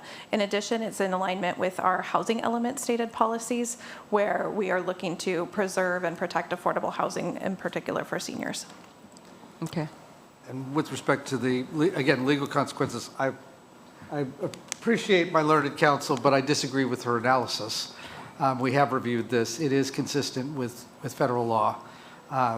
And again, we are not making a permanent restriction. We're making a restriction that becomes a little bit more difficult if you decide to change, but we are not precluding change. And as she's already acknowledged, her clients would have no damages because they are not in a position that they're trying to change their parks, which was admitted, which I appreciate. So I would say at this juncture, this has a legal green light from my office to move forward. Okay. And then the question I have is the 80-20, right? 80% would need to comply with the 55 and over, and 20% doesn't have to. Mm-hmm. So there's still ability for people who are not 55 and over to live at these locations and buy in the mobile home parks. Yes, there is some limited flexibility, and that is based on the federal HOPA regulations as far as that 80-20. So that's a federal rule. Yes. Okay. Any other questions? Thank you. questions? Madam Mayor, with that, Yes. I'd like to, I want to see if I have any requests to speak on Yes, before you Zoom. close the public hearing, we did receive, as mentioned, 2 written public comments. Okay. One from Jared Gonzalez and one from Lisa Toke. We do not have any requests to speak on Zoom. Okay, I'll close the public hearing. I do have a Oh, comment. Yes. I do feel for the seniors. My sister works at Legal Aid, and she continuously tells me that seniors are coming in because rents are increasing, and continuously dealing with that when your income isn't going up because you're not working, you're retired. So I do feel for that. I wish there was something permanent, but I do feel that this is only a 2-year process that I think long-term we will need to address for seniors. And that's why I always push to create senior housing when developers come and propose new housing. I always say, hey, what about the senior housing? And we did do that, as you can see on Main Street. But I think it is a continuous need, because in order for a community to be rich and have culture, we need the elderly as well as the young people. And if you look at the different communities that don't have the elderly, that is, it hurts us long term. We're not the only location. I went to Hawaii. I was looking at their city council meeting, and they're having the same thing. Their seniors are hurting. It's hard for them to find housing. They're getting priced out. So I think, in terms, I understand why this came forward, and I do understand that this is just, sort of a temporary fix, because we do have to comply with federal law. Thank you. I would like to make a motion to approve it. 1 minute, I have a question. Mr. Watson, it seems to me like 20 years ago, or no, maybe not that long, 15 years ago, we did some kind of a conversion ordinance here in the city of Santa Maria. I don't recall that. Obviously, I wasn't here. You weren't here, yeah. But when we did go through this to set this up, that we didn't see an overlay that would be consistent with this. Okay, thank you. Oh, Mr. Bataya. Yeah, I would like to make the motion to approve it, the ordinance amending. I absolutely support this, so. I have a motion. Do I have a second? I'll second. Second? Any further discussion? Hearing none, Madam Clerk, can you please call the roll? Councilmember Batalla? Aye. Mayor Pro Tem Flores? Aye. Councilmember Aguilera? Aye. Councilmember Soto? aye. And Mayor Patino? Aye. Item 13B, the next public hearing item will be also on more amendments to the Title 12 zoning, to also be presented by the Director of Community Development, Shannon Dow. Thank you, Madam Mayor, City Council. I'm back. So we have a number of zoning text amendments tonight, and this covers a wide range of areas, so please feel free to jump in with questions. These items were reviewed by the Planning Commission and recommended for approval at their July 1st meeting. The first item is density bonus. So the proposed amendments are to comply with general updates required for state law compliance. So they generally deal with how we intake and review applications, including the determination of qualification for the density bonus, development incentives that might apply, review procedures, and it requires compliance with the city's adopted objective design standards that were adopted in 2025. Next up, everyone's favorite topic, ADUs. So the state has been busy, and they have adopted 4 new laws in the last legislative session, and this is to reflect those laws. I do want to bring this adds a definition of livable space, which is a space in a dwelling intended for human habitation, including living, sleeping, eating, or sanitation. Is this ADU in Santa Maria? I'm sorry? Is this ADU in Santa Maria? I don't believe so. I think this was just a stock photo. Thank you. There's also, I do want to bring your attention to this one because it is something that we do receive a number of complaints about frequently. No replacement parking can be required when the garage is converted to a JADU. So they are further tightening what we can do, which is already very limited, in order to protect parking in existing neighborhoods. So unfortunately, we do have to adopt that. Also, there will be no owner occupancy requirement for JADUs as long as they have their own bathroom. And then permit processing timelines are also updated. Next up, we have transitional and supportive housing, employee housing, and child daycare centers. So these initially are some housing element program compliance items. So with transitional and supportive housing, this will be a permitted use in residential zones, and also it will allow for employee housing for 6 or fewer employees in residential zones. Next up, we have daycare centers. So the first component of this to allow these with no CUP in residential zones is consistent with our housing element. But we, recognizing that this is a key need for our local workforce and based on direction received a few months ago from council, wanted to take that a step further. So we are eliminating the CUP requirement in all zones, with the exception that in industrial zones, it would be associated with and integrated into a facility that is a use. So it would be essentially for if you have an industrial property, it would be for childcare for those employees on site. So the goal there too is to make that significantly less expensive and a less lengthy process to establish new daycare centers to help meet the demand in Santa Maria. Next up, we have our non-taxable merchandise limitations. This was established in 1997, and in those 25 years intervening, retail has changed substantially. So we have a number of stores such as Costco, Winco, Target, Sam's Club, and Walmart, all of which now include a much greater variety of groceries alongside taxable items. So to ensure a greater flexibility within our commercial centers, as well as protect against big box vacancies that can be challenging for the city, we are seeking to eliminate this from our zoning code. Again, none of these apply for CEQA, and we would recommend the initial first reading and introduction, waiving the reading, and setting for adoption at the next meeting. I'm available for questions. Any questions? You know, I have a lot of people, they'll stop me with their grocery store, I'm getting gas or whatever, and they complain, and they think it's our fault. Okay, so Santa Maria, listen, it is not our fault that you don't have any place to park. You know, all these mandates that come down from the state and these ADUs, they have ruined neighborhoods. We don't have neighborhoods anymore in Santa Maria. They have ruined neighborhoods. And I think it's just really sad. And so we are expected to pass this because these are state mandates. I can't imagine putting a daycare center in a mall area, like, you know, you have a Walmart, something else, and a daycare center. Anyway, I just hate it, and I'm going to vote no on this. It's not going to do any good. I know that. But the ADUs, and I think we have probably the capital of ADUs in the state of California. Am I close? We have researched that. There is not necessarily a database, but based on what we have found, we believe we are the per capita ADU capital. We should deserve an award when we go to League of Cities for that one, I think. But well, the bright side is HCD has been more accommodating than they may be otherwise, because they do recognize we are doing our part. You know, I don't have a problem when people build an ADU or a granny flat because we know people are living longer, or maybe, you know, kids come back from school, or maybe they're working and they're single and they need a place to live. I don't have a problem with that. It's just what it's done to the neighborhoods, what it's done, you know, it's just has had an adverse impact in Santa Maria. And that's not every place, but until they're built in someone's neighborhood, then I hear from them. Right. So that's my speech. Anyway.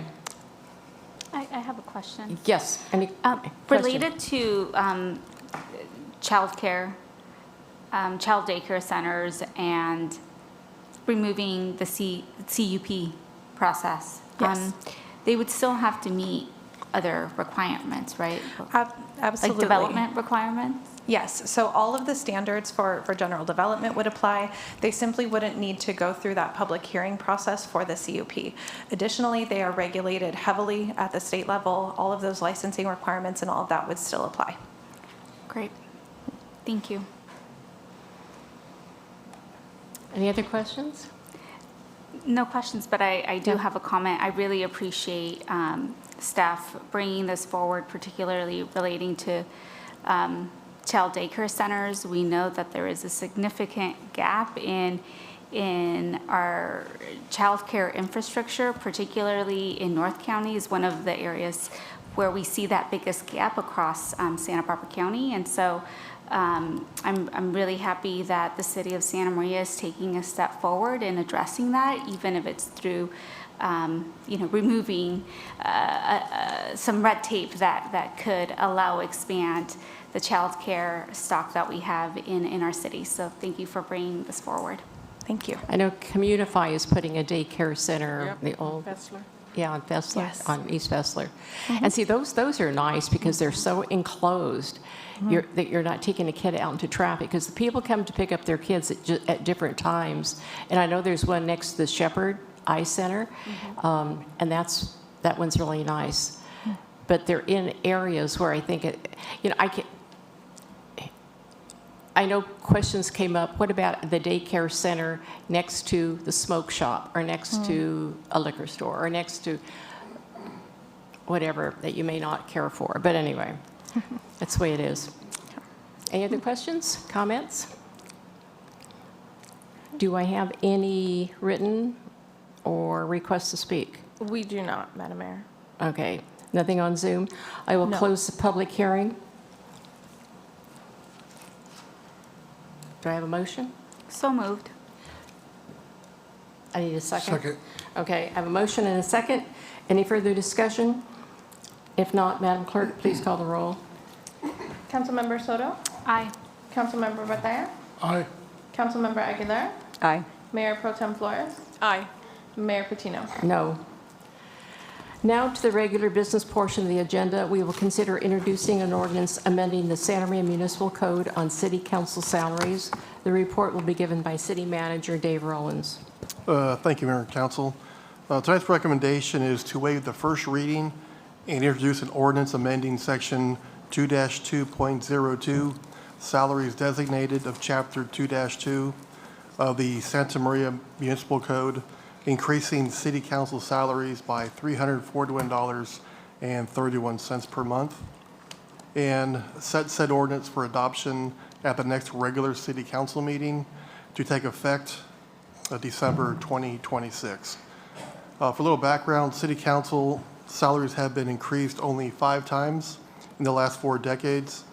The most recent increase took place in March of 2022, which currently set the current rate at $1,706.90. Since the city of Santa Maria is a charter city and the setting of council members' salaries are defined as a municipal affair, city council has the authority to increase their salaries by either charter authority or the government code.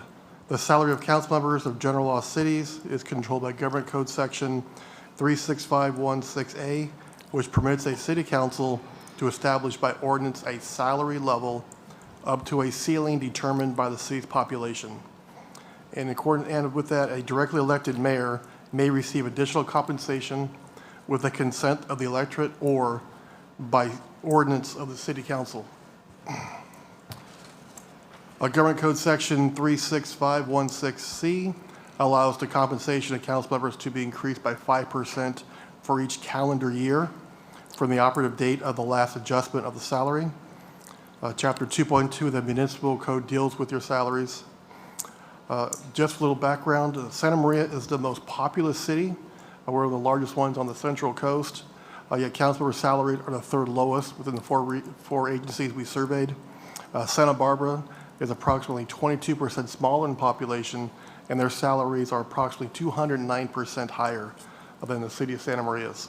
It has been 4 calendar years since City Council's last salary increase, therefore an increase of $341.31 per month to a maximum salary of $2,048.28 per month per council member would be lawful.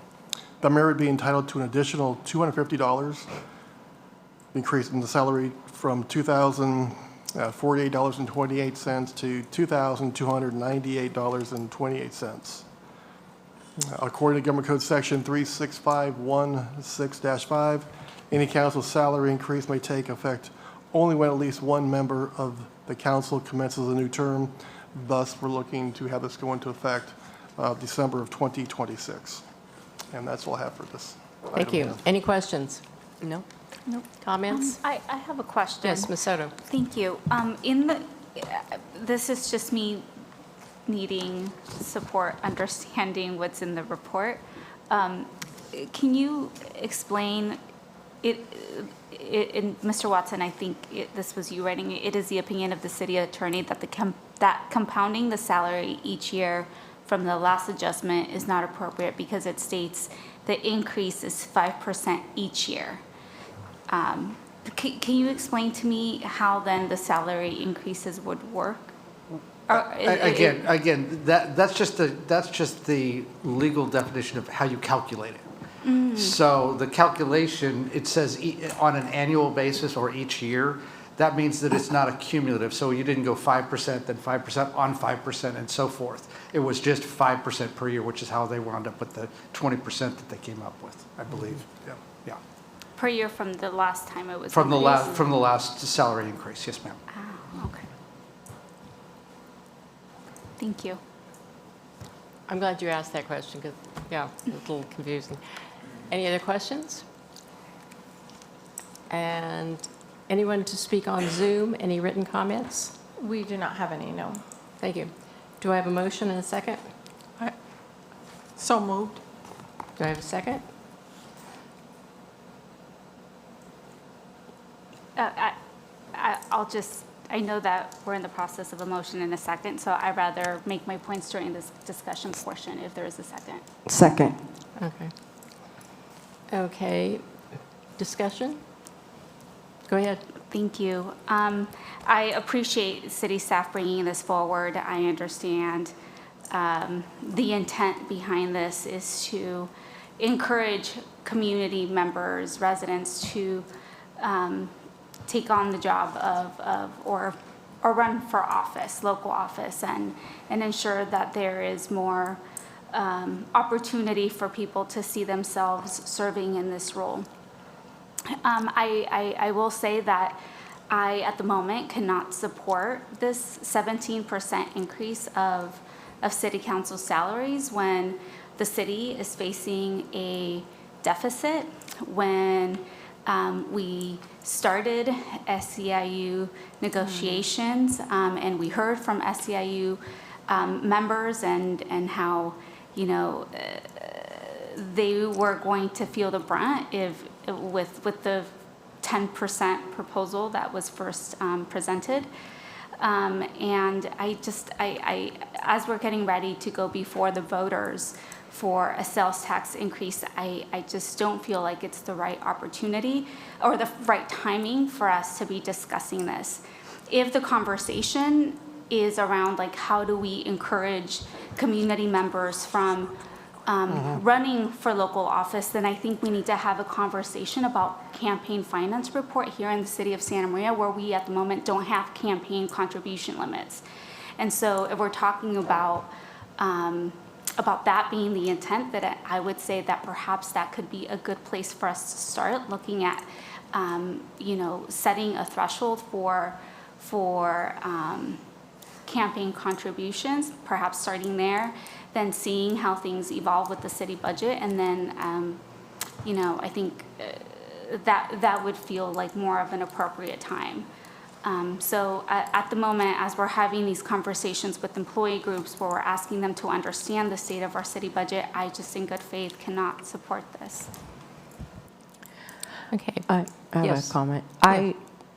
The reason why I think we need to support this is because we do want to encourage other people in the community to run for office. A lot of the people that I speak to in the community who would like to run for office say, I can't afford it, I have a young family. So the increase we're talking about is $341 a month. It is not very big, and even then, it's not commensurate to what somebody would make for the hour that they're serving. But this is, at least for me, an attempt to get other people to serve our community who would be really good at bringing new ideas, especially the young people who don't make a lot of money and don't have flexible schedules in their jobs to come and serve the city. I won't, if it passes, I'm not going to take the money because my term will be done in November, but this is a way for me to leave things better for the council when I am gone. So I do think increasing $341 is appropriate. It's not a lot of money. in terms of the big budget, but it does send a signal to the residents that we do want to encourage others to run for office. Thank you. Thank you. Any other comments? I agree with Councilmember Hernandez that we need to look at others that are going to run. Our mayor doesn't make that much money, and she's all over the city. And I'm the one that proposed this, and but it comes along with city council. So I believe that we need to pass this as council and take care of our city council and our mayors that come on board.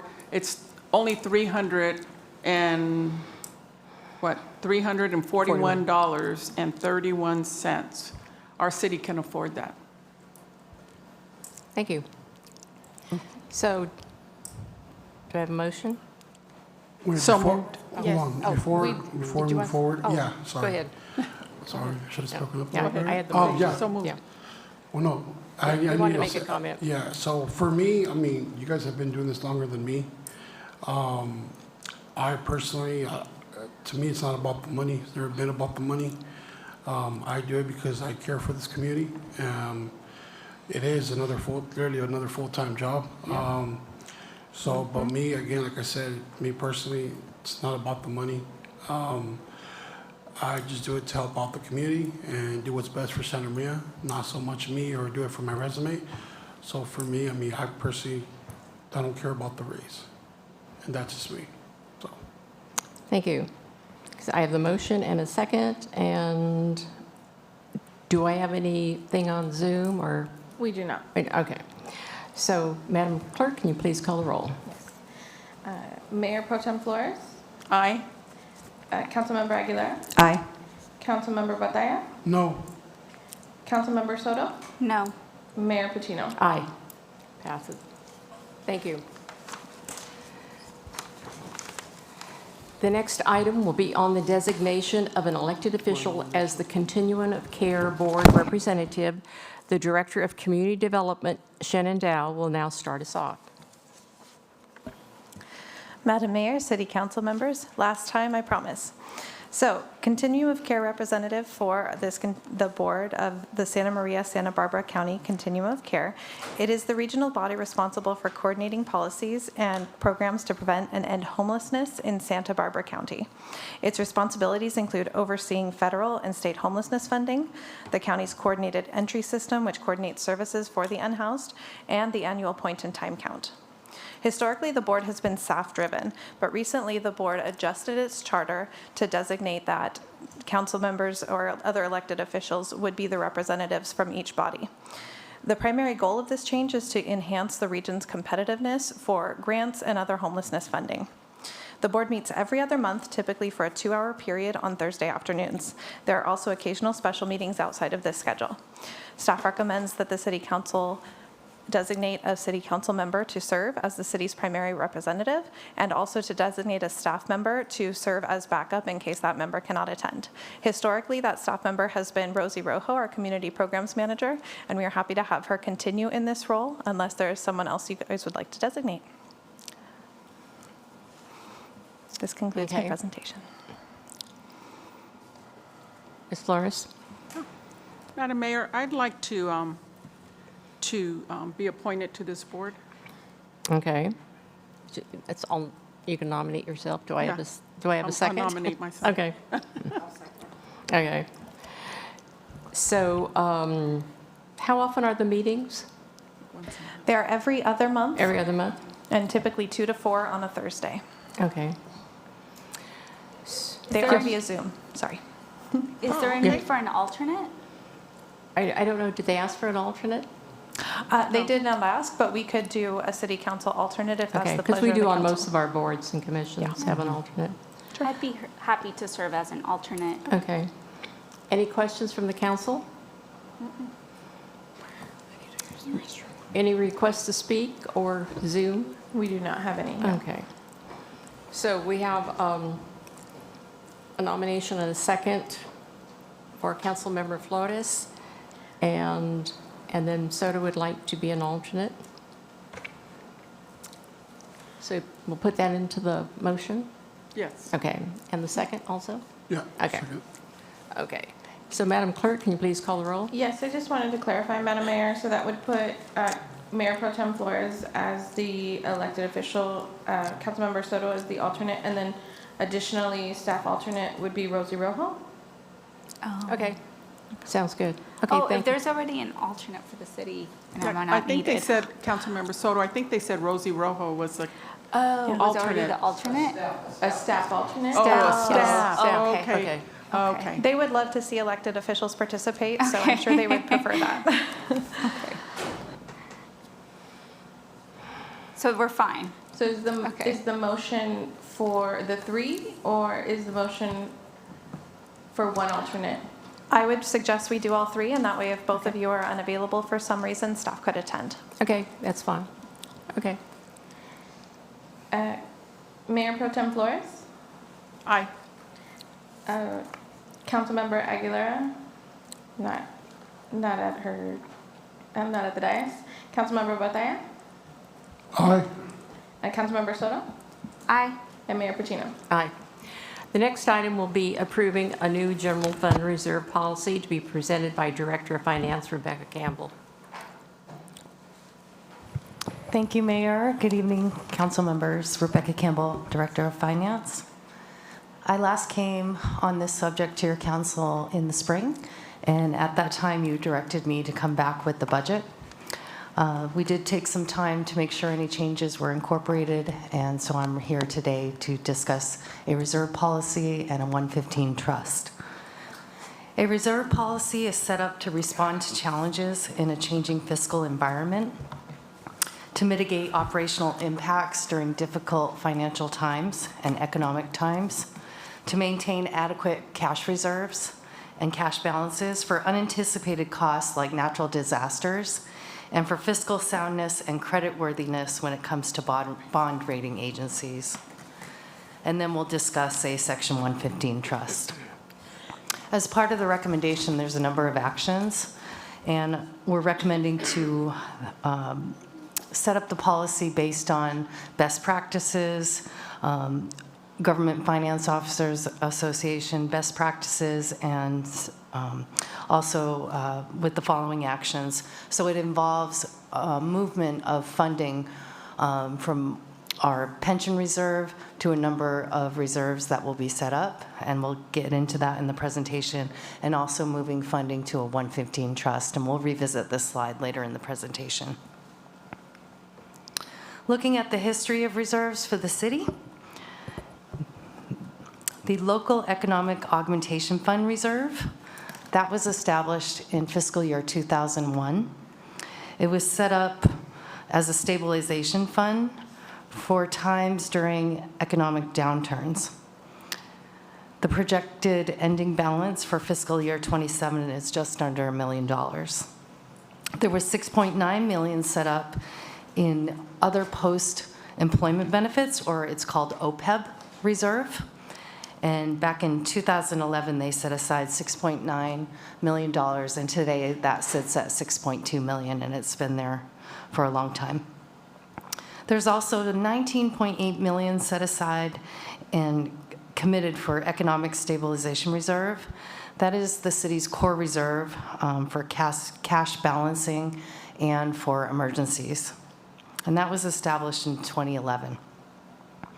The city set aside $6.2 million in reserve established in fiscal year 2018 for the unfunded pension reserve for long-term liability costs. And currently that reserve sits at $15.4 million. So looking at the reserve policy and the current policy targets, right now, and I want to point out a typo on this slide in the third line, that 7.4 should be 6.8 million. So talking through this, fund balance available, or unassigned fund balance, it's the amount of general fund balance that's available for financing expenditures and other funding requirements after deducting non-spendable, restricted, committed, and assigned fund balances. So it's your unassigned fund balance. And when there's excess, that amount, if any, of actual general fund balance that's available after the close of an accounting period or the end of the fiscal year in the budget, That difference of savings, it will be finalized and adopted per policy and can be rolled to the next fiscal year. So looking at the thresholds as per policy currently, the unassigned fund balance, the City Council is expecting at the end of the year 25% savings. And that right now is projected at $26.9 million. Also, there's 25% policy on the economic stabilization or the core reserve, and so that's projected at $26.9 million. Right now, there's $19.8 million. That's been there for a long time. And there's projected no savings at the end of the fiscal year. The LEAF reserve, or the Local Economic Augmentation Fund, we call it LEAF. Currently, that's adopted as 5% of the general fund in Measure U, so $6.8 million, and projected at the end of the year is just shy of $1 million. In the OPEB reserve, there's no current policy on that, but the cities maintain long-term reserves in that fund, and also in the unfunded pension fund as well. There's no current policy target on that, but there is funding there of $15.4 million. So looking at recommended changes, so we did an evaluation of, Federal Finance Officers Association, statewide Finance Officers Association, best practices, looking at other policies, our neighboring cities, counties, looking all across the board of what are the best practices for reserve policies. We also looked at credit agency best practices and came up with a recommendation. So the policy outlines guidelines for excess fund balance. So in the case that at the end of the year there's savings, the policy sets guidelines for priorities for that. It prioritizes funding the reserves, the unfunded liabilities, emergencies, and one-time capital costs. And ultimately, that is the decision of the City Council where those funds go. Also, it maintains the general fund core reserve. We're actually recommending to retitle that from the economic stabilization reserve to the general fund reserve, and that will be set up as the core reserve. So based on best practices, and the policy protects these funds, and so it sets it up so they cannot be used unless there's a declared emergency or at the time of the budget. So once the money's there, there has to be action set up to use those funds. So it really protects those, and that's set up for emergencies and to maintain that cash balance protection that we need for liquidity. Okay. Also in the policy for the general fund core reserve, we looked at for the targets. So we're recommending per best practice 16.7% threshold level. That would put it at $22.7 million. Looking at the LEAF reserve, this would be your emergency reserve. It's your stabilization reserve, and it's for times like sometimes they're called rainy day funds, contingency funds. It's set there to buffer against economic downturns or major volatility. And so per best practice, we're recommending to set that at 10 to 15%. So looking at that, the target would be $20.4 million. So then the policy recommends setting up a new reserve account called the Emergency Catastrophic Reserve. And so this one would be specifically for disasters. So when a disaster occurs, there would be funding set aside for that. And so that's recommended at 5 to 10%. And so looking at a 5% target, that would be $5.4 million. And also establishing a contingency fund. So contingencies are budgeted annually, so they're included in the budget, and they're not a reserve. They're included in the budget as an expenditure. And so you set aside funds for annual emergent costs that were unanticipated during the year, and they must be rebudgeted annually. Part of the policy and recommendation, we're recommending to move the existing funds in the OPEB reserve to a 115 trust, and also a portion of the unfunded pension reserve to a 115 trust. So looking at before the existing policy targets and what we have set aside, and looking at the new policy target and the new policy recommendation, that's what this shows. So with these policy changes, where we will end up is our general fund core operating reserve will be at 16.7%. We will reach the target of 22.7 million. The LEAF reserve, recommended at 10 to 15%, will reach 7% at almost $10 million. The emergency disaster reserve, recommending to fund that with $1 million. And so that's 1 to 5%, and so we'll get that started. And setting up a nominal contingency of $1 million. And then if we don't spend it, it will roll to the next year. Recommending to move the funds in the OPEB reserve out to a 115 trust set aside for OPEB. And to move 1.5 million of the pension reserve and transfer that out to establish a 115 trust. So in order to do this, there has to be some funding to bring those reserve accounts and new reserve account up. And so the chart off to the right shows funding this with the pension reserve, the existing pension reserve. So we would need to move 2.9 million to the core operating reserve, 9 million to the LEAF reserve, 1 million to establish the disaster reserve, 1 million to establish contingencies, and push $1.5 million to the pension trust for 115 trust.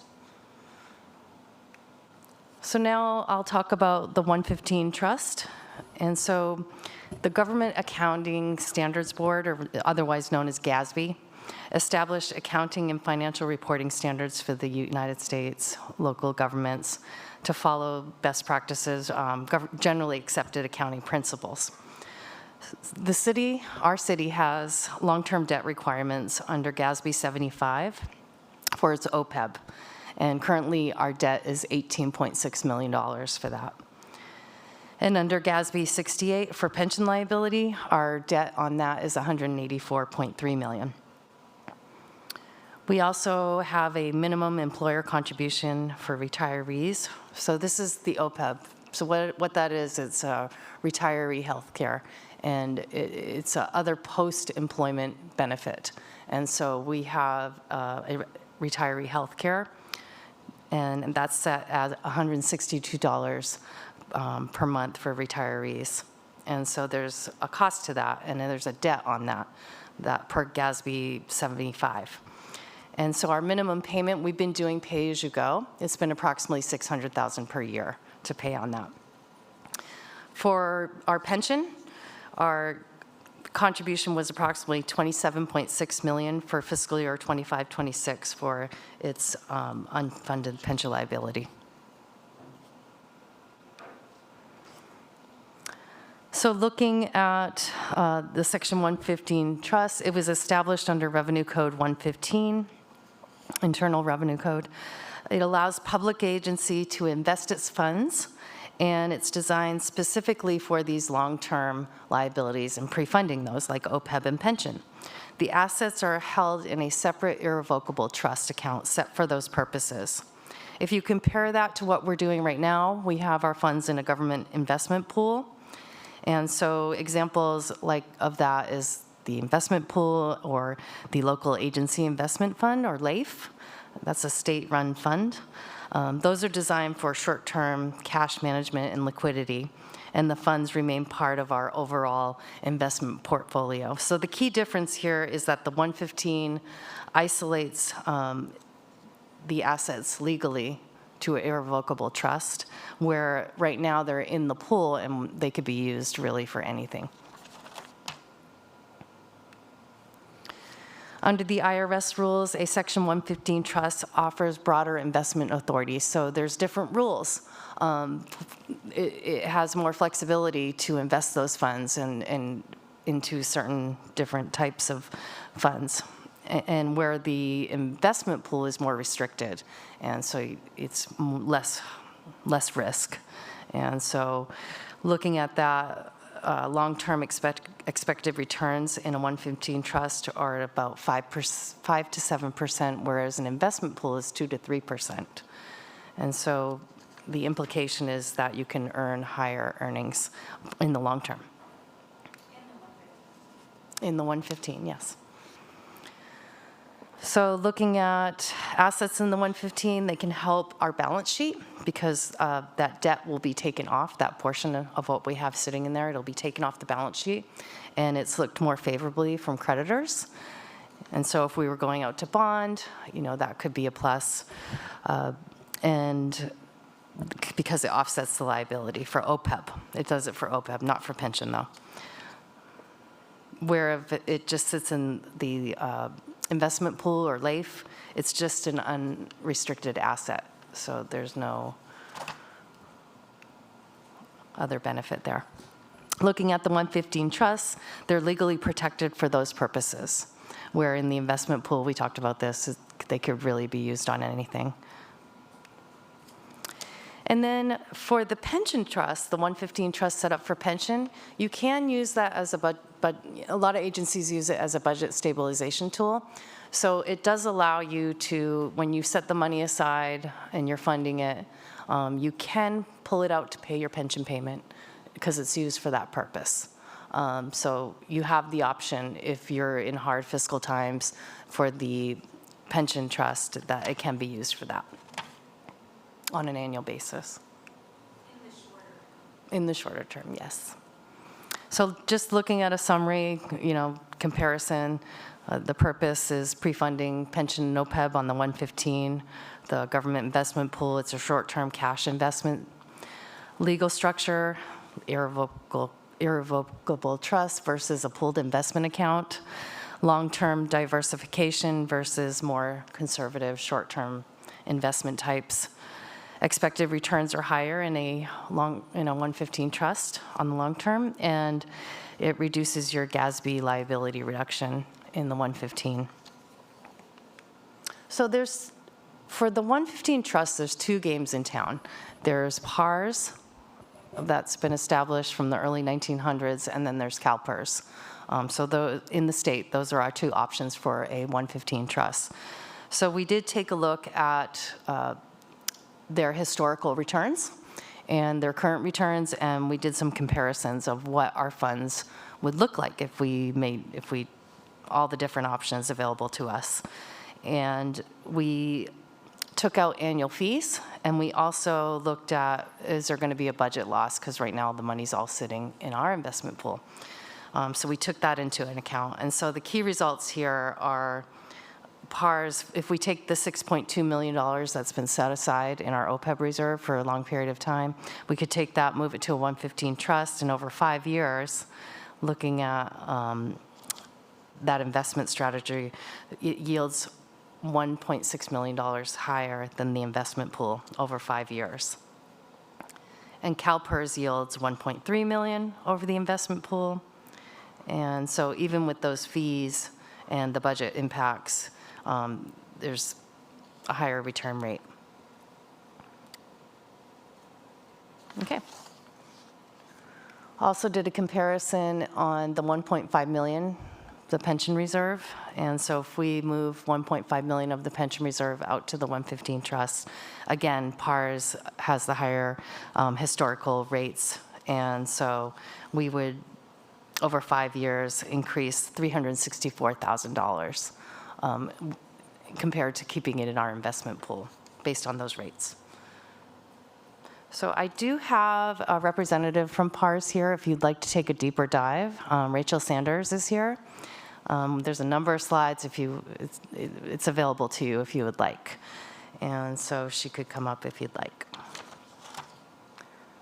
So with that, going over the recommendation and each action, so we'll adopt asking you to adopt a resolution approving the general fund reserve policy and a Section 115 trust, and authorizing me to take the steps to establish the Section 115 trust. I would need to return to your council with a resolution to establish the 115 trust, and that'll be approval to open the accounts. And so that would come back in September. And then authorize myself, the finance director, to align funding, the reserves, and the Section 115 trust as outlined. So we would need to move $2.9 million from the pension reserve to the core general fund reserve and retitle that from the economic stabilization to the general fund reserve. Increase the LEAF reserve to $10 million. This will require moving $9 million from the existing pension reserve. Establish an emergency catastrophic disaster reserve at $1 million. This will require moving $1 million from the pension reserve. Establish a general fund contingency account and funding that with the pension reserve of $1 million. And moving the $6,248,227 OPEB reserve out to the 115 trust, and the 1.5 pension reserve out to a pension 115 trust. And we would do that, we would work with our financial management agency to make sure that we're doing that at the most optimal times, and we would work with them to make sure that we're not selling at a bad time or anything like that. So just want to make sure that you're aware of that as well. So now I would open it up for questions or discussion, or we could move forward and Rachel Sanders could come up and give a PARS presentation if you'd like that. Any questions from the council? Yes, Ms. Soto? Yes. Thank you for the presentation and for bringing this back. My question is around the 115 trust, and I know that you mentioned how moving in this direction is typically seen well when it's presented to like creditors or whatnot. Can you tell me if that's the same for the restructuring of our reserve policies, like how that's viewed amongst creditors, especially given that right now we're, like for instance, with what's proposed with LEAF, we're nowhere near the target goal. And so I don't know how that may impact the city. Yes, I think that creditors just want to see that you have fiscal soundness and that you have, best practice is 16.7% set aside. That is your core. That is the threshold that you should have that saved. And so I do believe that creditors are checking that. They like anywhere from, I saw different ones, but anywhere from 25 to 35, even up in the 40 range, set aside in reserves. When you go out to those rating agencies and you read what they like a high reserve set aside. Yeah, and my understanding is that the unassigned fund balance that's being repurposed to the core operating reserve, is it the same? No, the core operating reserve will be set aside as like a savings account. Okay. The unassigned fund balance is at the end of the year if you have budget savings, and say you had salary savings or something, or your revenues came in higher, and you saved, some funding. That could be used as a funding source to go into the next year, or you could take that and per policy, there's some guidelines using those on one-time expenses. Mm-hmm. So you could put it aside for your to meet your reserve thresholds. You could set aside for capital projects.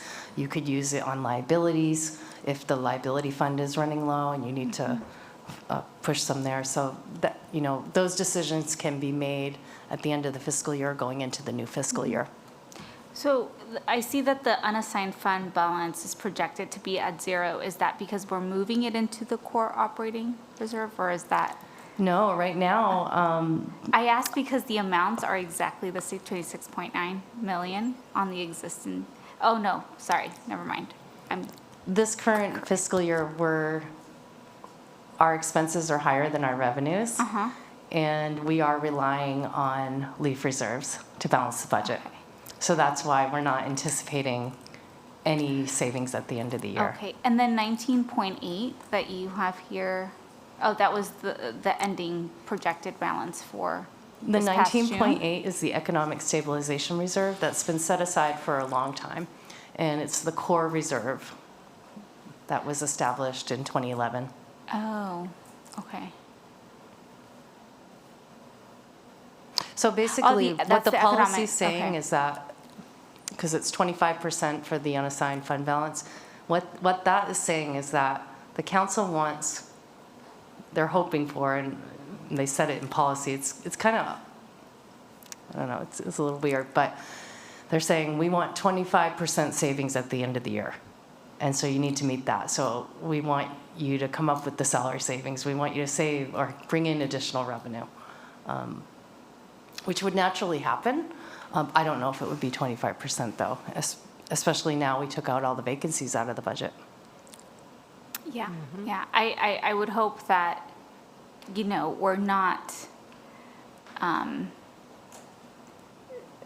talking about the deficit while also trying to budget out for these fund reserve balances. I don't know if I make any sense, but like, for instance, with the unassigned fund balance at the end, it can be typical for cities to say, okay, we're gonna have a 25%, we want to see 25% at the end of the year in unassigned fund balances because of savings, whether that's salaries or whatnot. I guess my question is, are we putting budgets together with this notion of we need to have that, I'm just throwing out that number, the 25% savings at the end of the year? I believe that past practice, no, we have not been doing a concerted effort to make that 25%, but I wasn't here. But the last few years since we've had this budget deficit, we have taken action with the hiring chill, to come up with savings, to help with that situation. So there's no actions taken saying, okay, you're not gonna spend that contract, you're not gonna fill that position, so we can have that savings. That is Okay. not happening right now. Okay. But we do have a hiring chill on right now because of the budget deficit. Because of the, got it, okay. no. And we're reviewing, it's a chill because we're reviewing each position. I appreciate that, thank you. Thank you for such a comprehensive report. Thank you. Appreciate it. Any other questions from the council? Yes. I know that when this was brought up, I wanted it to go, I wanted to see the budget first. I really appreciate your patience in going through this and explaining all of this to us. Thank you. Thank you. Thank you. Are there any requests to speak or on Zoom or written comments? No, Madam Mayor. Okay, I'll bring this back to the council. Do I have a motion? Do I have a second? Second. A motion and a second. Any discussion? If not, Madam Clerk, can you please call the roll? Mayor Pro Tem Flores? Aye. Councilmember Aguilera? Aye. Councilmember Batalla? Aye. Councilmember Soto? Aye. And Mayor Patino? Aye. The next Thank item, you. we'll consider the approving an increase to the agreement with JD Human Landscaping Incorporated to be presented by Director of Recreation and Parks, Raymond Gallo.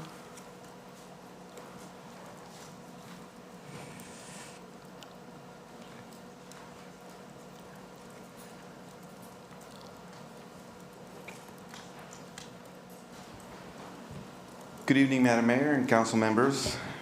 What a lovely evening. The item for your consideration is adopting a resolution approving an increase to the agreement with JD Human Landscaping for fiscal years 2025, 2026, and 2026-2027, landscape maintenance services and extra services. A little background on this item is in July 2025, the city entered into a professional services agreement with JD Human Landscaping for the provision of landscape services to various areas within the city. This agreement was for a 3-year term with an option to extend 2 one-year terms. The city is currently beginning the 2nd year of the initial 3-year term. During fiscal year 2025 and 2026, city staff approved projects that qualified under the extra services area of the agreement. In May 2026, staff came in front of council to seek an increase of up to $590,000 to cover ongoing expenses related to extra services. I recently performed an audit of 2025-2026 and discovered that there's an additional approved work in the amount of $195,000 for work that was approved, performed, and completed in 2025-2026.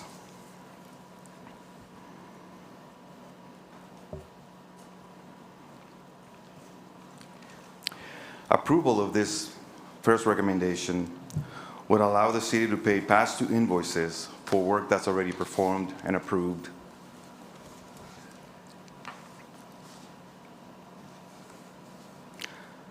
Second part of the recommendation is the city has an obligation to provide landscape maintenance services. And to meet this obligation, staff recommends continuing to implement the landscape services agreement with Human Landscaping for fiscal year 2026-2027. The contract amount, the original contract amount is $1.083,148. So $1,083,148.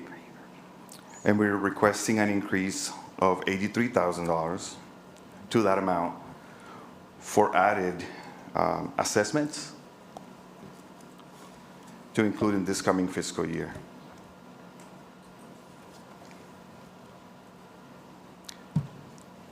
To continue operations, to close 2025-2026 and to continue operations 26-27, staff is making the recommendation that council adopt the resolution approving amendment number 2 to the agreement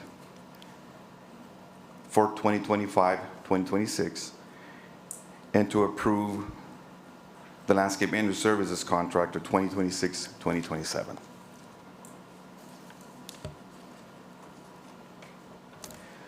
These items have no effect in the general fund. We're discussing here addition in these payments to come out of the landscape district's fund balances. I am available if you have any questions. Any questions of the council? Yes, Ms. Soto? I do.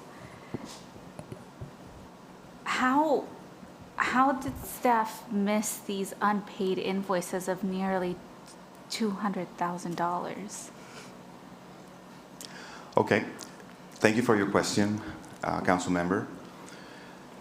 During the period of October to close to April or May, other departments, including Recreation and Parks and other city departments, utilized the existing landscape contract as an on-call contract. And city staff, in this particular instance, within the Recreation and Parks Department, did not adequately monitor the total balance that was approved by council.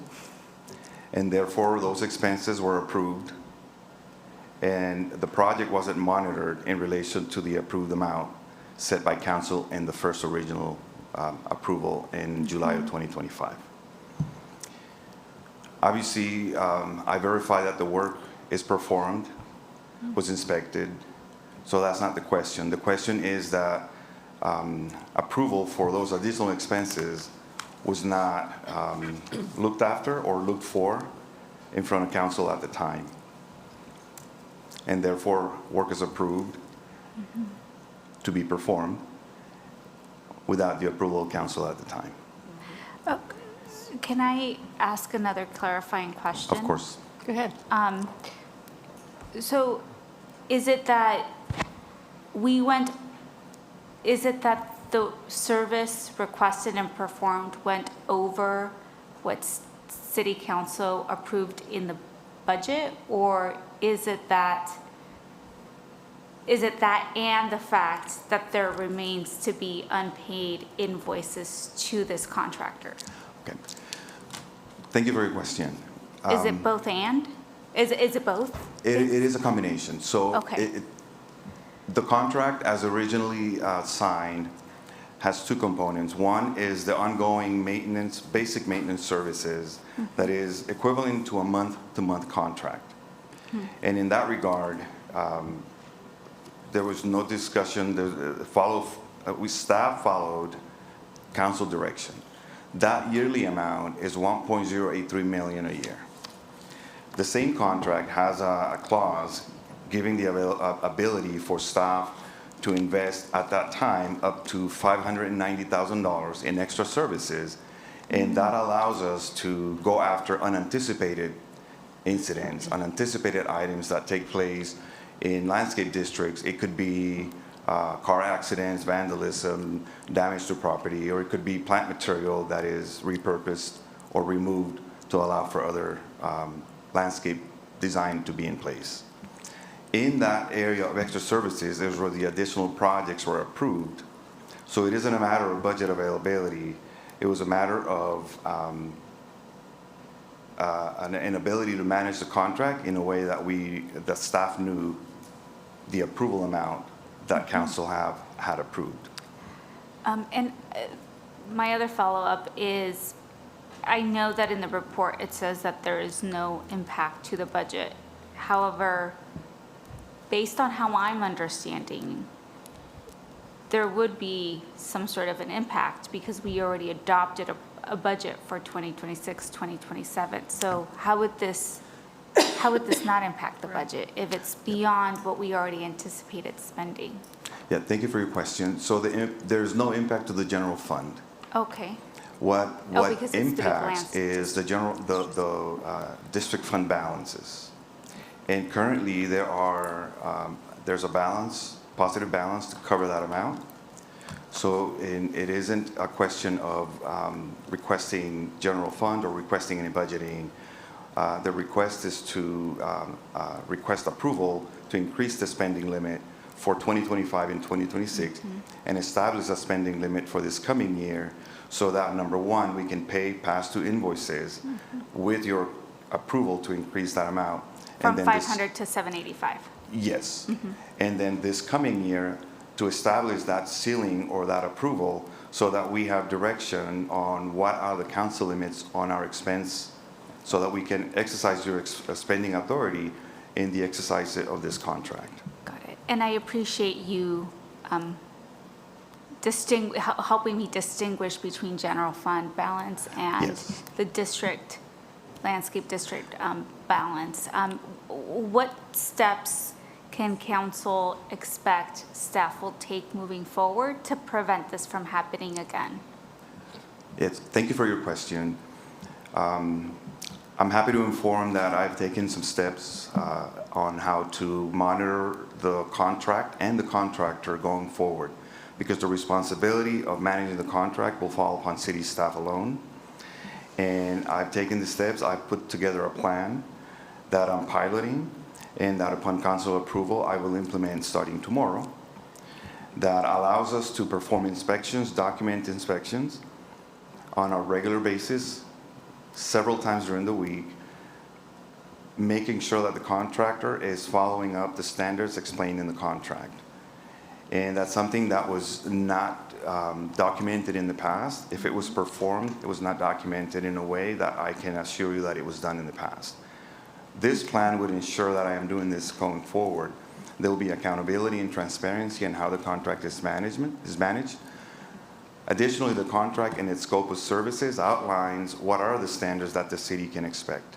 And I intend to enforce those standards. As preparation for this meeting, I have met with the contractor more than once in person, once virtually, to discuss standards, expecting that this meeting will be taking place and we'll be having this discussion. So it'll be to no surprise to the contractor that we'll be enforcing contract scope of services and guidelines, and that we will be expecting them to provide results. I have a timeline in mind that I would be expected to see some tangible results in the districts that are in this report. I'm surprised that they continued doing work for us, given how large of an outstanding balance we had with them. But thank you. Those are my questions. They knew where to find us, so. That's true. Thank you for your question. Thank you very much. Any other questions? Any requests to speak? No, Madam Mayor. Nothing written comments? No, we did not receive any. Do I have a motion? Well, I'd like to make a comment. Sure, go ahead. I think you've only been here for a short amount of time, so I really appreciate all the work you've Yes, put into this. yes. Clearly, it took you hours in driving around our city and personally seeing the different districts and the landscapes. I really do appreciate all the work you've done, and I really appreciate you looking further into this.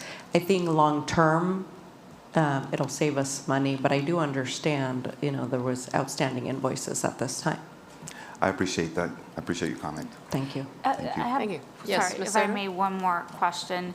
I know that there's a contract limit outlined here. Can we get guarantee from staff that if we get near, or if staff anticipates going over that contract budget, that it'll come back to us?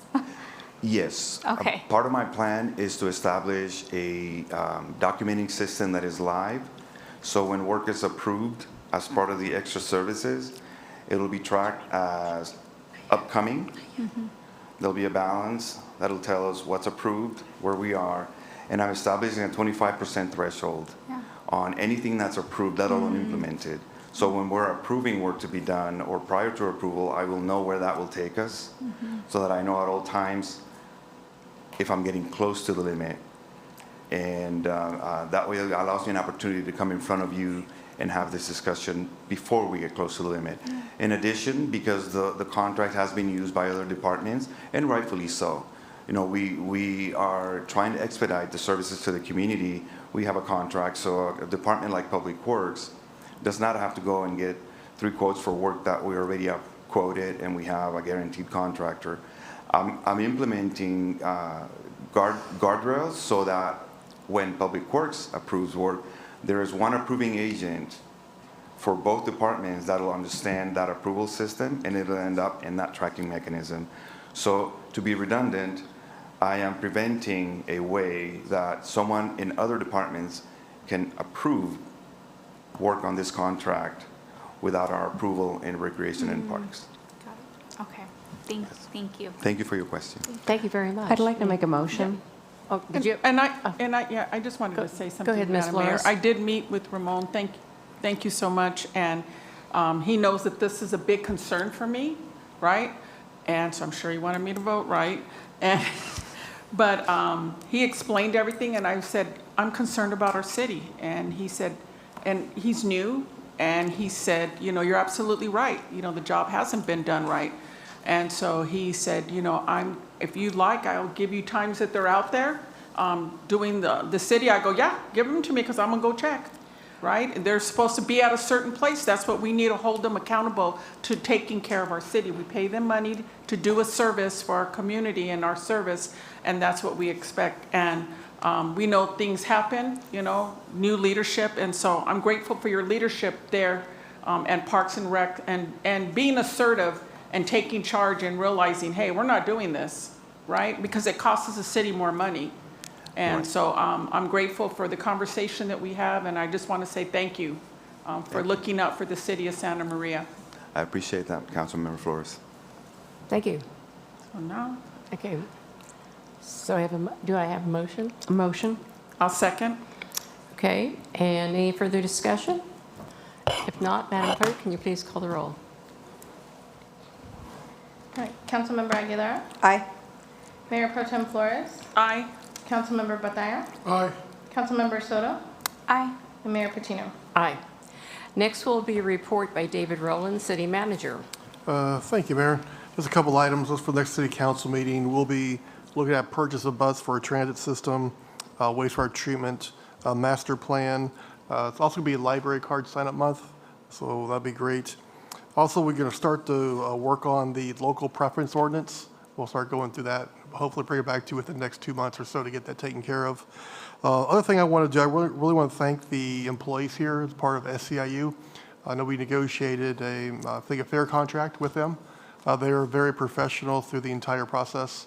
We worked together as a team. It was not combative at all, talking with our staff who was doing the hands-on negotiations. I do want to send a very thank you to those employees for understanding our current fiscal situation and working with us. We want to continue to work with them as well.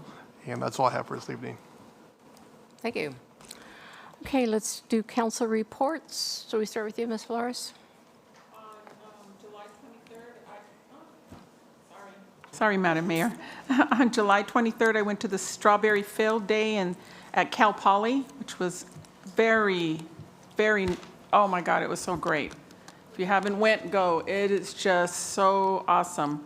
And we came back with a lot of strawberries. And then July 30th, I went to the unveiling of the mural there at the Transit. Beautiful, beautiful work. And then Friday, I went to a Unity shop meeting. They're looking at moving an office here. Mr. Battaglia. July 19th, I went to go support Westside Little League fundraiser because they actually made it all the way to a tournament for the first time in a couple years. They actually went to San Diego and unfortunately they lost. But for those kids, I mean, to make it that far, it was great. And July 26th, I attended a barbecue event at St. John Yuma Church supporting youth programs. So, yeah. Mr. Hernandez. Third, I went to a talk series in Santa Barbara. On the 30th, I met with the Strawberry Commission. And I think that's all I can think of right now. Okay, July 7th, attended Fighting Back Santa Maria Valley Coalition meeting. And, you know, they discussed at this coalition meeting about drinking, and they really want to come forward and do something. And I certainly hope that they do, but that was the whole topic of the tragedy that we had here last month.